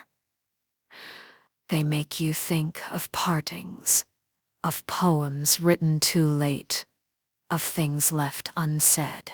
And then there is the winter wind, sharp, dry, and relentless. It pulls at the corners of your robes and makes the lamps flicker. You wrap yourself tighter, not just against the cold, but against the ache it brings. Some winds soothe, others stir restlessness. And some, like certain memories, arrive without warning and stay longer than expected. Day 75. The morning after a fierce autumn wind is strangely beautiful. The sky is unusually clear, washed clean by the storm. Branches that once held their leaves with pride now stand bare, their outlines sharp against the pale blue above. The air is cold and dry with the scent of fallen leaves and damp earth. All through the garden, leaves lie scattered in brilliant reds, golds, and browns, piled in corners, floating in water basins, caught in the sleeves of robes left hanging near the veranda. The chaos of the night before has passed, and what remains is a kind of quiet sorrow, but also clarity. People speak in softer voices, as if the wind has humbled them. You find yourself pausing at the window, simply looking at the world rearranged, at what was lost and what remains. There is a beauty in that kind of stillness. It feels honest. Day 76. Wind instruments stir the heart in ways that words cannot. The sound of a flute drifting through the night feels both distant and near, like a memory calling softly. Even a single trembling note can pierce the silence so deeply that you stop breathing for a moment. When played in the early evening, just as the light begins to fade, the tones seem to melt into the air, carrying with them longing, regret, and things left unsaid. At times they sound like someone speaking gently through tears. At others, like the wind itself trying to remember a tune. Among all instruments, it is the flute that feels most alive. It doesn't demand attention. It finds your heart quietly, like a poem you didn't expect to understand. The beauty lies not only in the sound, but in the spaces between the notes. Day 77. Things worth seeing. The moon rising over the edge of the eastern roof, perfectly round and pale. A plum tree blooming in the snow, its petals like small flames in the cold. The look exchanged between two people who love each other but haven't spoken it aloud. Court ladies arranging their robes before a festival, each one trying not to seem too eager. The moment when a poem is read aloud and everyone goes silent. A group of musicians playing softly behind a screen, unseen but fully felt. The mountains just before dawn, their outlines fading into sky. A child trying to imitate a formal bow, serious and crooked. The way a beloved figure walks away slowly without turning back. Some things are worth seeing, not because they are grand or rare, but because they hold stillness, intimacy, or beauty that speaks directly to the soul. Day 78. In the 5th month, the scent of fresh leaves fills the air, and the rains begin to soften the edges of everything. New green covers the trees, and the garden glows with life. The rain doesn't fall in heavy storms, but in gentle showers that last for hours, blurring the view beyond the veranda. Water gathers in the stone basins, and small frogs begin to sing at dusk. The court feels quieter in this season. People speak in softer voices, their movements slower, as if the air itself had grown heavier. Robes are chosen in lighter silks, their colors echoing the greens and whites of the world outside. And when the rain stops and the mist begins to lift, everything glistens, branches, rooftops, even the sleeves of your robe if you step outside. There is something deeply peaceful about this time, when the year seems to pause between the brightness of spring and the weight of summer. Day 79. During the hot months, the world feels still and heavy, as if the air itself were holding its breath. Even the palace becomes quiet. Servants move slowly, their sleeves clinging to their arms, and conversations are hushed, as though speaking too loudly might stir the heat. The floor is warm beneath your feet. Incense burns faster than usual, and its fragrance fades too quickly. We sit near the open shutters, fanning ourselves lazily, watching the sky shift from white to deep blue. A breeze, when it comes, is a blessing, lifting the edge of a curtain, stirring the leaves outside, brushing against your neck like a secret. The sound of cicadas fills the garden, loud and constant, as if the earth itself were singing. Sometimes I feel that their song is not noise, but a kind of memory of other summers, other afternoons, other silences. In this season, everything is slowed down. The days stretch endlessly. And in their stillness, the smallest things, a cool drink, a quiet nap, a passing shadow, become precious. Day 80. When a kimono has been carefully perfumed, it changes the way you move through the world. Even before you enter a room, your presence is felt. The soft fragrance trailing behind you, settling gently in the air. People turn their heads slightly, not always to look, but to breathe in that delicate trace. It speaks without speaking. The scent clings to your sleeves, to your hair, to the letters you write. Later, someone may open a box or unfold a robe and suddenly be reminded of you. Not through memory, but through the lingering perfume. There's something deeply intimate about this. You may not say a single word, but the fragrance says, I was here. I cared. I thought of beauty even in silence. A poorly chosen scent overwhelms, but the perfect one whispers, and that whisper stays long after you've gone. Day 81. Wading across a stream is one of those moments where elegance meets the unexpected.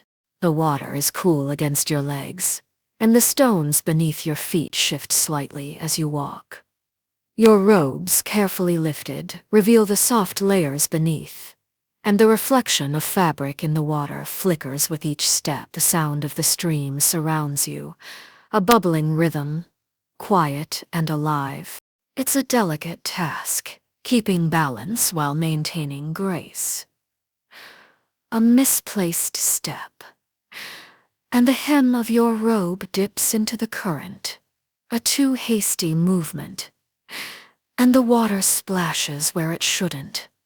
But when done well, it's like watching a poem unfold on water. And afterward, once you've crossed, there's a lingering feeling of lightness, of having moved not just from one shore to another, but through a moment of quiet beauty, half ceremony, half play. Day 82. Things that ought to be large. A full moon rising above the mountain. The sleeves of a formal robe, flowing and elegant as they trail behind you. The garden of a great house, with wide paths and ponds that reflect the sky. The voice of a man reciting poetry in the evening, deep and clear. The handwriting on a love letter, bold enough to show feeling, yet still graceful. The canopy over a noblewoman's carriage, grand and carefully adorned. A folding fan, used in summer, broad enough to stir the air with ease. When something is meant to be large, its beauty lies in how fully it embraces space, how it fills the eye, the ear, or the heart. It should make you pause, not because it demands attention, but because it naturally draws it. Day 83. Things that ought to be small. The waist of a young court lady, tied delicately with a slender sash. The writing on a folded note, passed in secret, neat, precise, and carefully spaced. The buds of a plum tree just before they bloom. The hands of a child reaching for a fan. A box for storing incense, carved with fine detail. The soft voice of someone reciting a poem close to your ear. The bite-sized sweets served at poetry gatherings, so elegant they disappear in a single taste. Smallness, when it's intentional, carries intimacy. It draws you closer, makes you pay attention. What's small by nature doesn't need to impress. It invites you to lean in and notice what others might overlook. Day 84. When the Empress stopped at the third enclosure, everything was transformed. The paths were swept clean. and fresh branches of pine were laid along the walkways. Servants moved quickly, but quietly, adjusting the placement of screens, smoothing the mats, ensuring every detail was flawless. Even the air seemed more refined, filled with the scent of incense and anticipation. As she entered, her robes trailing like clouds behind her, the gathered courtiers lowered their heads in perfect unison. Her presence filled the space without a single word spoken. The ladies-in-waiting followed gracefully, their sleeves layered in colors that echoed the season. Every glance, every step was part of a silent choreography. Later, as she rested, the atmosphere softened. A few exchanged poems. Someone played a lute. The light filtering through the blinds flickered gently on the floor, and it felt as though time had slowed.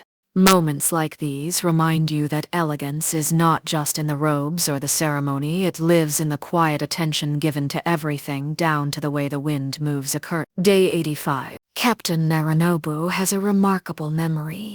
He recalls even the smallest things. A line from a poem spoken years ago. The precise shade of a robe someone wore to a gathering long forgotten. The placement of a fan on a summer evening. He remembers names, voices, verses, things others would dismiss or let slip away. What's most impressive is that he doesn't show off this ability. He never interrupts to correct or to boast. Instead, he waits for the perfect moment, offering some small detail with such grace that it feels like a gift. And he always remembers people's kindness, the little favors, the gentle gestures, the words spoken in passing. I once mentioned a poem to him in conversation, only once, and thought nothing of it. Months later, he sent me a folded letter quoting it exactly, with a subtle twist in the final line. I still keep it. A memory like his is more than a talent, it's a form of attention. And attention, when given with such quiet care, is the truest form of respect. Day 86. Letters are such trivial things, and yet they matter more than anyone admits. A folded piece of paper, a few brushstrokes, a bit of fragrance lingering from the sender's robes. Sometimes just a single line is enough to make the heart race or ache. Sometimes the envelope is more beautiful than the words inside, but still you hold it close.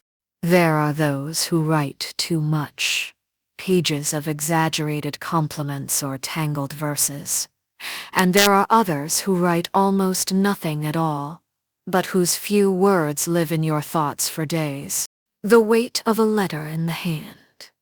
The moment before you open it, the way your sleeve brushes the edge. As you unfold the paper, all of it is part of the message. Even when the contents disappoint, or say too little or say too much, you're still left with the fact that someone thought of you at least for a moment. And isn't that what we're always hoping for? Day 87. Shrines have a quiet power that words can't capture. Even before you pass through the Torii gate, something changes. Your footsteps slow. Your voice lowers. The trees surrounding the grounds seem taller, the light softer, filtered through centuries of prayer and wind. The gravel path crunches beneath your feet in a rhythm that calms the heart. The air smells of moss, old stone, and faint incense. You feel watched, but not in fear. It's a feeling of being seen by something vast and ancient, something that doesn't judge, only witnesses. Offerings are made in silence. A few coins, a folded paper, a bow. The sound of a bell lingers in the air, and for a moment, all thoughts seem to pause. It doesn't matter how often you visit. Each time feels like a return, Not to a place, but to a stillness inside yourself. Day 88. Things that fall from the sky. Snowflakes, drifting in silence. Each one a tiny secret. Cherry blossom petals scattered by a soft spring breeze. Sudden rain on a sunny day, bright droplets that vanish as quickly as they arrive.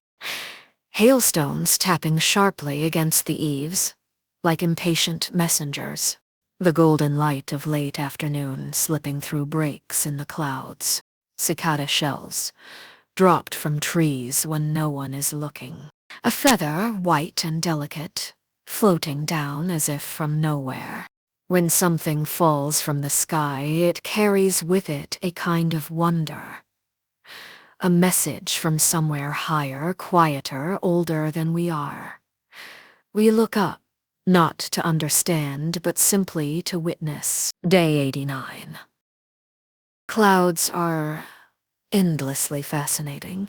In spring, they drift lazily across the sky, soft, white, and slow, as if even the wind is content to rest. In summer, they rise tall and brilliant, glowing in the heat before breaking into sudden storms. Autumn clouds are delicate, stretched thin like silk threads pulled across the sky. Winter clouds hang low and heavy, promising snow or simply pressing the world into silence. Some clouds resemble mountains, ships, or animals. Others move so quickly you barely have time to see their shape before they vanish. There are times when a single cloud lit by the setting sun stops your breath. It hovers in the sky like a poem that no one will ever write down. And sometimes you lie on your back and watch them pass one by one and forget everything else. Day 90. People who have changed so much. They seem reborn. A quiet girl who suddenly begins composing poetry that makes everyone fall silent. The man once mocked for his awkwardness who returns from distant service with confidence and grace. A servant who, after years of simple tasks, is entrusted with something delicate and handles it with astonishing skill. A lady once withdrawn who suddenly begins to speak with warmth and clarity like someone stepping into sunlight. Someone who suffered a great loss and returns softer, wiser, not defeated but transformed. Such changes don't happen overnight, and often they go unnoticed at first. But then one day you see the person again, and it's as though their soul has opened, like a flower that only blooms once in a lifetime. And you wonder, was this always inside them, waiting to be seen? Day 91. Toward the end of the 8th month, the air shifts. The nights grow longer, and the wind begins to carry the scent of dry leaves. The cicadas fall silent, replaced by the soft, rhythmic cries of crickets in the grass. The moon rises earlier and seems to linger, larger and more golden than before. Robes change in tone, deeper shades, cooler silks. The court grows quieter, more reflective. People speak in lower voices, and poems about parting, longing, and the turning of seasons begin to circulate again. Even the trees seem to know what's coming. Their green darkens just slightly, as if bracing for what they must let. There is something both comforting and sorrowful about this time. It doesn't shout, it whispers, and in that whisper you begin to feel the year folding in on itself, gently closing its hands. Day 92. A little after the 20th day of the 9th month, the light changes completely. The morning sun lies low, casting long shadows through the galleries. The wind picks up, scattering leaves through the courtyards, some catching in the folds of robes or clinging to the steps. The insects sing with a sharper, more urgent tone, as though counting down the days. We begin to wear heavier layers, but still in quiet colors. Soft browns, pale grays, the muted gold of fading grasses. The scent of the season lingers in the air, smoke from distant fires, damp earth, the faint bitterness of chestnuts. In the palace, everyone seems to move more slowly, as if unwilling to disturb the calm that autumn brings. The poems passed from hand to hand speak of partings, of twilight, of waiting, and each word feels deeper, because the days themselves feel numbered. It is a season of beauty touched with sadness, where even the wind sounds like a sigh. Day 93. The most splendid of all qualities is sensitivity. A person who notices the slightest change in another's voice, or the unspoken meaning in a gesture, who knows when to speak and when to remain silent, has a grace beyond beauty or rank. Someone who senses the mood of a gathering and adjusts their words or even their breathing to match it. Who listens to a poem and truly hears the sorrow in its rhythm. Who responds to a letter not just with cleverness, but with feeling. Such people don't draw attention to themselves, and yet their presence changes the atmosphere around them. With them, conversation becomes more delicate, laughter more heartfelt, silence more comfortable. It is not something you can learn from books. Sensitivity is born of attention, humility, and kindness. And when someone possesses it, they become unforgettable. Day 94. It's absurd when people get angry over things that don't matter. Someone hears a comment not meant for them, and instead of letting it go, they stew over it for days. Or they misunderstand a poem, twist its meaning, and start a quarrel. Others grow furious over seating arrangements, over who received an invitation first, or whose sleeves brushed whom in passing. There are those who sulk because a greeting wasn't cheerful enough, or because they weren't praised when they expected it. Some glare over imagined slights, wearing their anger like a badge of importance. But nothing is more foolish than watching someone ruin a peaceful moment, simply because their pride was touched. If they could only see themselves in that instant, how comical they appear. Dignity isn't in demanding respect. It's in letting go of the things that don't deserve our fury. Day 95. Particular traits I find pleasing. A man who listens more than he speaks, yet whose words carry weight when he finally does. A woman who smiles gently without forcing it, whose laughter comes quietly but sincerely.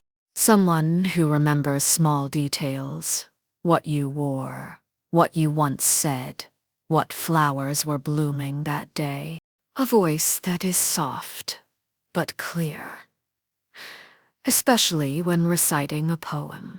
A graceful way of bowing, not too deep, not too hurried. Someone who finishes writing a letter and lightly brushes incense across the page. A person who pauses before responding, showing they've truly heard you.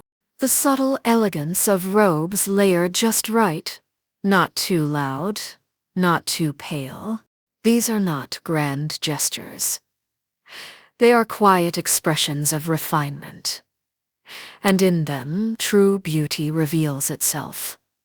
Not in extravagance, but in attention. Day 96. Pleasing things. The sound of rain falling steadily on a quiet night. Finding a letter you'd forgotten, still scented and folded with care. The coolness of freshly washed hair against your neck on a hot day. A robe hung out to air, its sleeves swaying slightly in the breeze. A perfectly timed reply to a poem. Graceful, clever, and just a little unexpected. The flicker of lamplight on polished lacquerware. A moment of shared silence between two people who understand each other. Seeing someone you admire across a crowd and catching their glance, brief but unmistakable. These are not things that demand praise or admiration. Their pleasure lies in their simplicity, in how they catch you softly and stay with you longer than you'd expect. Day 97. One day, when the Empress was surrounded by several ladies, the air was filled with quiet anticipation. The ladies in waiting clustered near her, their robes arranged meticulously, each one eager to catch a glance or hear a word. The Empress herself moved with calm grace, her presence like a gentle tide drawing everyone close. Conversations fluttered like delicate fans, half-spoken, full of meaning, woven with poetry and unspoken promises. Sometimes a laugh would escape softly, quickly stifled, or a hand would brush a sleeve in passing. In those moments, the court felt like a living tapestry, threads of silk and whispered verses intertwined. Everyone played their part with care, knowing that the smallest gesture might ripple far beyond the room. The Empress's smile was rare but bright, lighting the space without effort. It was a reminder that even in the strictest order, warmth could bloom. Day 98. On the 20th day of the second month, the court prepares for the coming spring. The air is still cool, but hints of warmth arrive on gentle breezes. Plum blossoms begin to open, their pale petals a promise of life returning. Gardens are tended carefully, paths cleared, water basins refreshed, the first green shoots welcomed. Robes lighten in color, with soft blues and pinks replacing the deeper hues of winter. Perfumes become subtle, designed to blend with the freshness outside. People exchange poems that speak of awakening and renewal, of dreams that lingered through the cold months.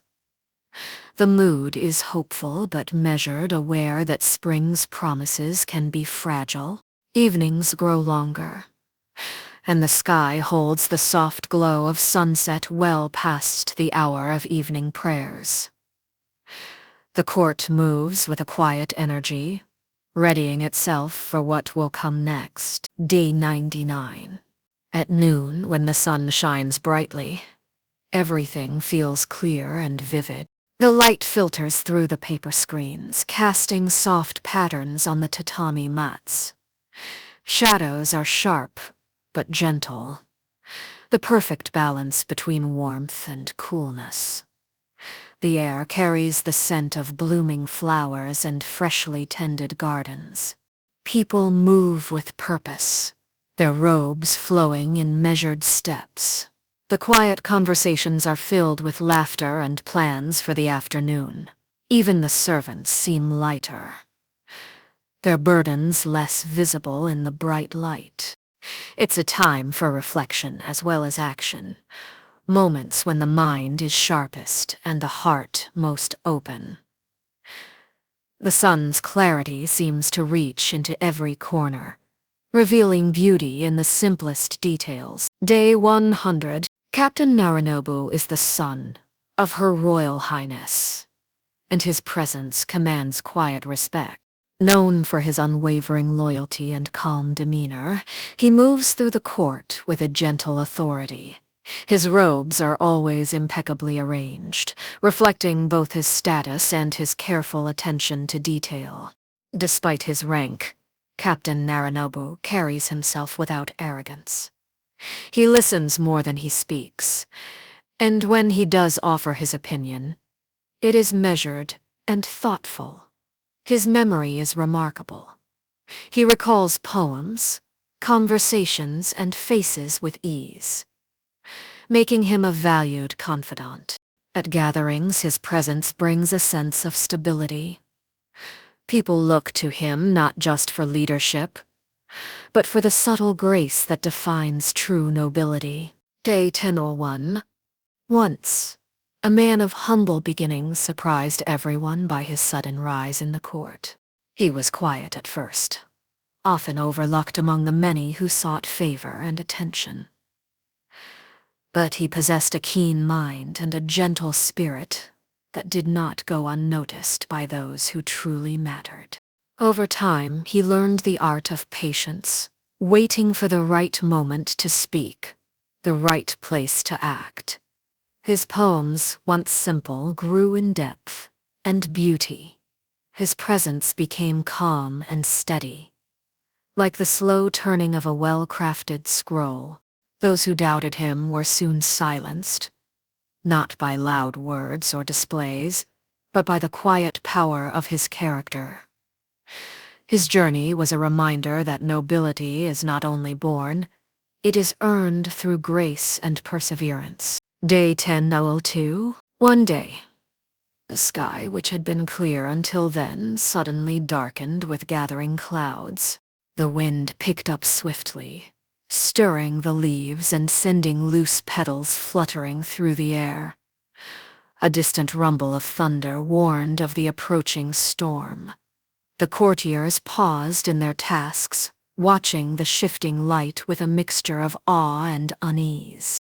Lanterns were lit earlier than usual, their flames flickering against the growing gloom.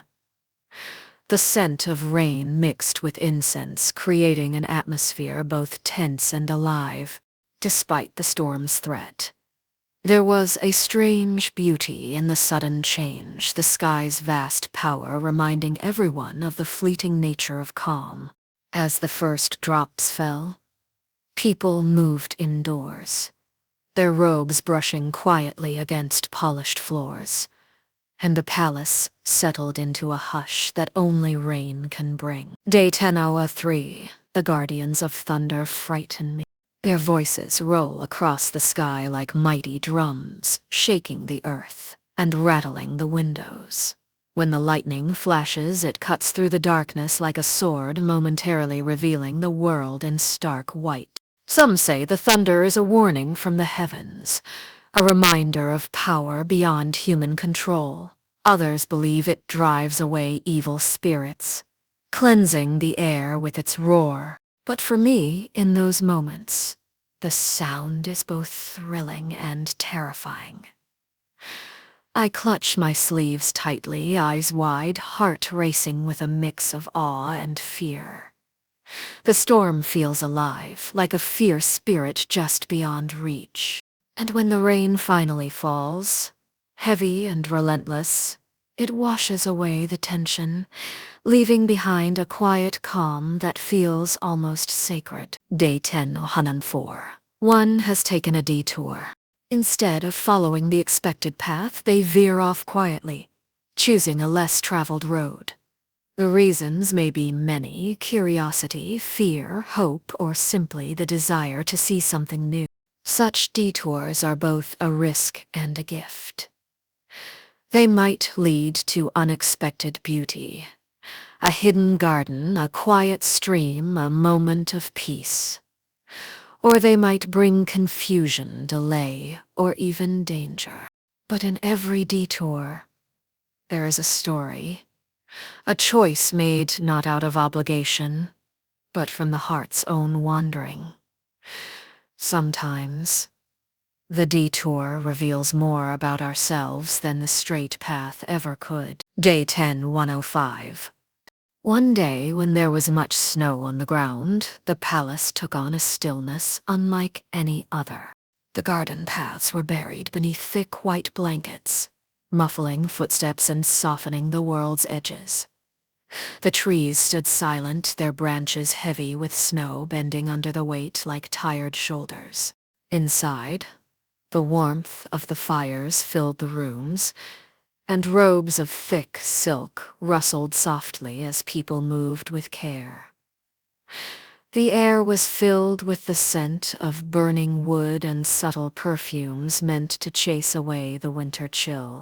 Outside, the world was transformed, cold and pure, a landscape of contrasts. The bright sky reflected off the snow, casting a gentle light that seemed to come from within. On such days, everything slows.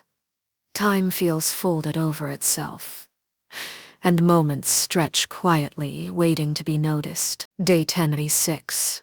Young men employed by fortune tellers often carry more than just predictions. They listen closely, watching the movements of the client, noting subtle shifts in expression and tone. Their own eyes gleam with curiosity. Some take the work seriously, others less so, but all learn secrets few dare to speak aloud. Sometimes these young men hold in their hands objects charged with meaning, talismans, small charms, or folded papers inscribed with prayers. The air around them buzzes with an invisible tension, a blend of belief, fear, and hope. Despite the mystique, their work is grounded in human nature. They navigate the hopes and anxieties of those who come seeking guidance, often learning more about people's hearts than the fates themselves. Day 1017. Once in the third month, the world feels caught between winter's end and spring's arrival. The air still holds a chill, but hints of warmth begin to tease the senses. Buds on trees swell with promise, and early blossoms shyly appear beneath lingering frost. The earth seems to breathe a soft sigh, awakening from its long sleep. Courtiers adjust their robes accordingly, layering for the changing weather, blending deep blues with pale greens. The scent of incense mingles with fresh soil and damp wood. In the gardens, streams swell with melted snow, carrying petals and leaves downstream. The sound of flowing water becomes a gentle reminder that time moves forward, even when it feels slow. Moments like this invite reflection on what has passed, what is coming, and the beauty found in transitions. Day 1008. Once, when I had gone to the temple of Kiyomizu, the world felt both vast and intimate. The steep steps leading up were lined with lanterns, their gentle glow guiding the way as the sun began to set. The sound of flowing water from the nearby spring mingled with the soft murmurs of pilgrims and worshippers. At the temple's peak, the view stretched wide, valleys rolling into mist, distant mountains silhouetted against a fading sky. The air was crisp, carrying the scent of pine and incense. I joined the crowd in silent prayer, feeling the weight of centuries in the stones beneath my feet. Time seemed to slow, allowing a moment of peace amid the movement of lives.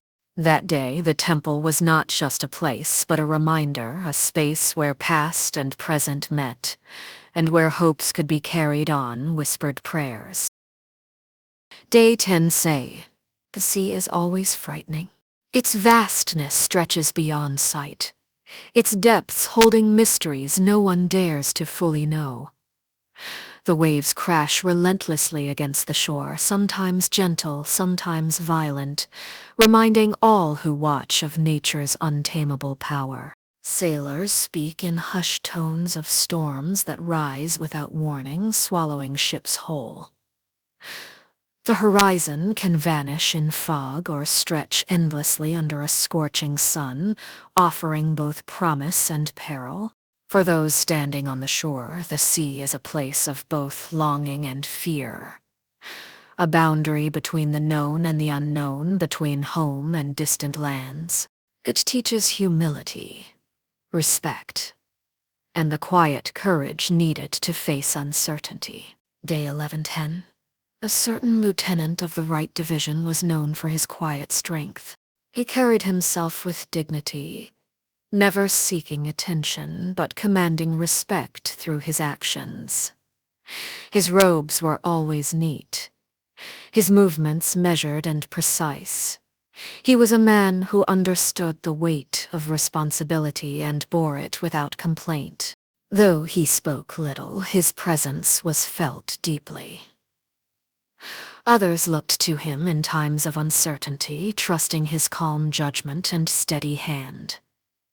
Stories of his deeds traveled quietly through the court, tales of bravery, loyalty, and honor. But beyond his duties, he was known to appreciate poetry and the arts, often retreating to moments of solitude where he could lose himself in verse and the beauty of nature. That surprised even myself. It came on a quiet evening when the moon was high, and the air was cool and still. The words flowed softly, as if they had been waiting to be spoken all along. I did not plan it. I did not think much about meaning or form.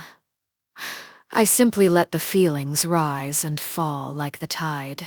When I read the poem aloud the next day, others were silent, listening closely, their eyes wide with something like wonder. Some whispered that it captured the fleeting beauty of a moment. Others said it spoke of longing and loss. Poetry, I realized, is a kind of magic. It reveals what is hidden beneath ordinary words, connecting hearts in ways spoken language cannot. Since then, I have tried to write with that same quiet honesty, hoping to touch the unseen threads that bind us all. As careful and attentive, she can make a world of difference. She notices the smallest details. A crease in a robe, a faint tear in a sleeve, the way the incense smoke curls just so. Her hands move with quiet precision, folding, arranging, polishing without fanfare. Her presence is often invisible. Yet without her, the smooth rhythm of palace life would falter. She knows the preferences of those she serves, anticipating needs before they are spoken. A good maidservant understands that true service is not only about duty but about respect and care. Through her, grace flows unseen, and the beauty of the court is preserved. Came to visit. He was a man of great wisdom and influence, known for his calm demeanor and sharp mind. When he entered the room, the atmosphere shifted subtly, conversation softened, and all eyes turned toward him with respect. Koreshika spoke thoughtfully, weighing every word before he shared his counsel. His voice carried authority, but also kindness. Those present listened carefully, knowing that his insights shaped decisions that affected many. During his visit, he shared a poem that spoke of the impermanence of life and the importance of cherishing the present moment. It was a reminder that even amidst duty and ceremony, there is space for reflection and grace. His presence lingered long after he left, inspiring both awe and quiet contemplation. Day 1114. Come quietly, but can unsettle everything. A sudden fever, a lingering cough, or a faint weakness that grows stronger day by day.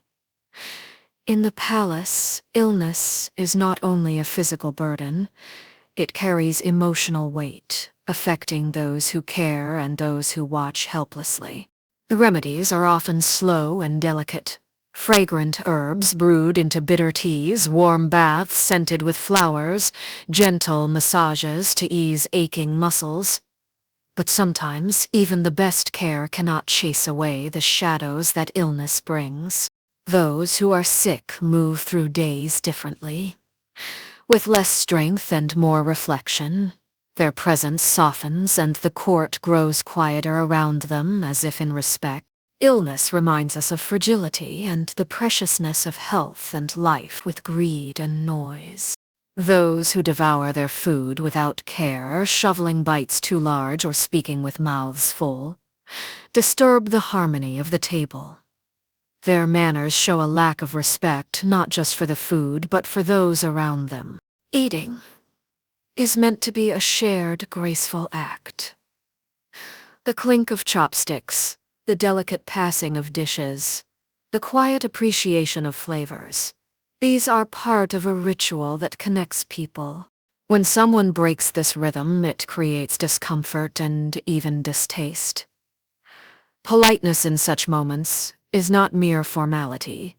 It is an expression of consideration and mindfulness. I value those who eat with calm attention, savoring each bite as if it were a poem. When someone speaks loudly and carelessly in a quiet room, their voice cuts through the stillness like a sharp blade, disturbing concentration and breaking the delicate mood. They might not mean to be rude, but their lack of awareness creates tension. Especially during poetry readings, quiet gatherings, or moments of reflection, loud speech feels out of place. It draws attention away from the subtle beauty of the moment and leaves others uncomfortable. True grace is knowing when to speak softly and when to listen deeply. Day 11:17. The way carpenters eat is simple, but telling. They sit together, sharing modest meals without fuss or ceremony. Their hands move steadily, chopsticks working with practiced ease. There is no hurry, but also no dawdling, each bite balanced and respectful of the food. Their conversations are quiet, practical, and honest. They speak of work, weather, and family, grounding their day in straightforward words. Watching them reminds me that not all grace is found in grand gestures. Sometimes, true dignity lies in the quiet rhythm of everyday life and the care given to simple acts. Day 11:18. One night in the 9th month, the moon was full and bright. Its light spilled through the paper screens, casting soft patterns on the tatami mats. The air was cool, carrying the scent of late autumn leaves and faint incense. Outside, the garden was quiet, save for the occasional rustle of branches in the breeze. Inside, the court moved slowly. Conversations were hushed, and laughter was rare. It felt as if everyone was holding their breath, caught between seasons and moments. That night, poetry was shared. Lines speaking of change, longing, and the passage of time. The words floated gently in the air, weaving a fragile connection between those who listened. Moments like these remind us of the delicate balance between light and shadow, presence and absence. Feels caught between duty and desire. She moves through the halls with practiced grace, attending to her responsibilities with quiet efficiency. Yet, beneath the calm exterior, her thoughts drift to moments of freedom, times when she can speak freely, laugh without restraint, or simply be herself. The contrast between the public and private selves is a constant tension. One moment she is surrounded by the beauty of court life. The next, she longs for the simplicity of a garden path or the embrace of a trusted friend. These moments of longing are rarely spoken aloud, but they color her world in subtle shades. Shadows behind the silk, whispers beneath the fan. It is this delicate balance that shapes the hidden lives of those who serve and surround the throne. Day 12:20. A young bachelor often carries an air of both promise and uncertainty. He moves through the court with eyes full of hope, yet sometimes weighed down by the expectations placed upon him. His robes are carefully chosen, his steps measured, but beneath the surface lies a heart still learning its own rhythm. He watches the ladies-in-waiting, admires the poets, and dreams of moments yet to come, of love, honor, and the place he might one day hold. Though inexperienced, there is a quiet strength in his eagerness. The path ahead is long and uncertain, but he walks it with the determination of youth. Pressing down. The sun is high, casting sharp shadows across the palace grounds. The air hangs heavy and warm, thick with the scent of blooming flowers and sun-warmed stone. Even the breeze seems reluctant to move, as if it too is weighed down by the heat. People slow their steps, seeking shade under trees or behind screens. Robes stick lightly to skin, and conversations soften to whispers. The world feels hushed, waiting for relief. In these moments, even the smallest comforts, a cool drink, a gentle fan, a soft breath, become treasures. The summer's wait reminds us of both the beauty and the burden of time passing quietly through the mist. Its wheels make soft sounds against the stone path, barely disturbing the stillness of the early morning. The horses' breaths rise in white clouds, fading into the cool air. Inside, the robes of the passengers rustle gently, a whisper of movement in the half-light. The world feels suspended between night and day, a moment of delicate balance. The rising sun paints the sky in soft pinks and golds, promising a new beginning. Those who witness this quiet passage feel a sense of calm, a reminder that life continues even in its quietest moments. Spacious and serene, its stones were carefully arranged, worn smooth by countless footsteps. Lanterns hung from wooden beams, their soft light casting gentle shadows in the evening. Trees with twisted branches stood proudly at the edges, their leaves whispering stories with every breeze. In the center, a small pond reflected the sky, its surface occasionally rippled by a passing bird or falling leaf. The scent of moss and blooming flowers filled the air, mingling with the faintest hint of incense. This courtyard was more than just a space, it was a refuge, a place where time slowed and thoughts could wander freely. Things that are unpleasant to see. A room left untidy, with cushions scattered and papers crumpled. A robe worn carelessly, stained or torn. A servant who moves clumsily, knocking over objects without apology. Faces twisted by anger or sorrow, hardened beyond recognition. A gathering where people speak loudly, interrupting and ignoring one another. The look of jealousy flashing in someone's eyes when no one is watching. Flowers left to wither, their petals falling without care. A poem read without feeling or understanding. These sights disrupt the harmony of the court. They remind us that beauty and grace require attention and respect, and that neglect or ill will can darken even the most splendid surroundings. Day 25. When Captain Medio arrived, the court's attention turned swiftly. Known for his sharp mind and steady hand, he carried the air of experience and quiet command. His robe was impeccable, his movements purposeful but unhurried. He did not seek the spotlight, but it followed him naturally. During his visit, he exchanged few words, preferring to observe and listen. Yet when he spoke, his opinions were respected and considered carefully by those around him. Stories of his past deeds whispered through the halls, adding to his quiet legend. He was a man who embodied both strength and restraint, a figure both admired and trusted. Darkness falls slowly over the palace. The day's light fades, leaving shadows to stretch across the halls and gardens. Lanterns are lit one by one, their flames flickering softly against the encroaching night. The air cools, carrying the scent of evening blooms and distant incense. Conversations quiet.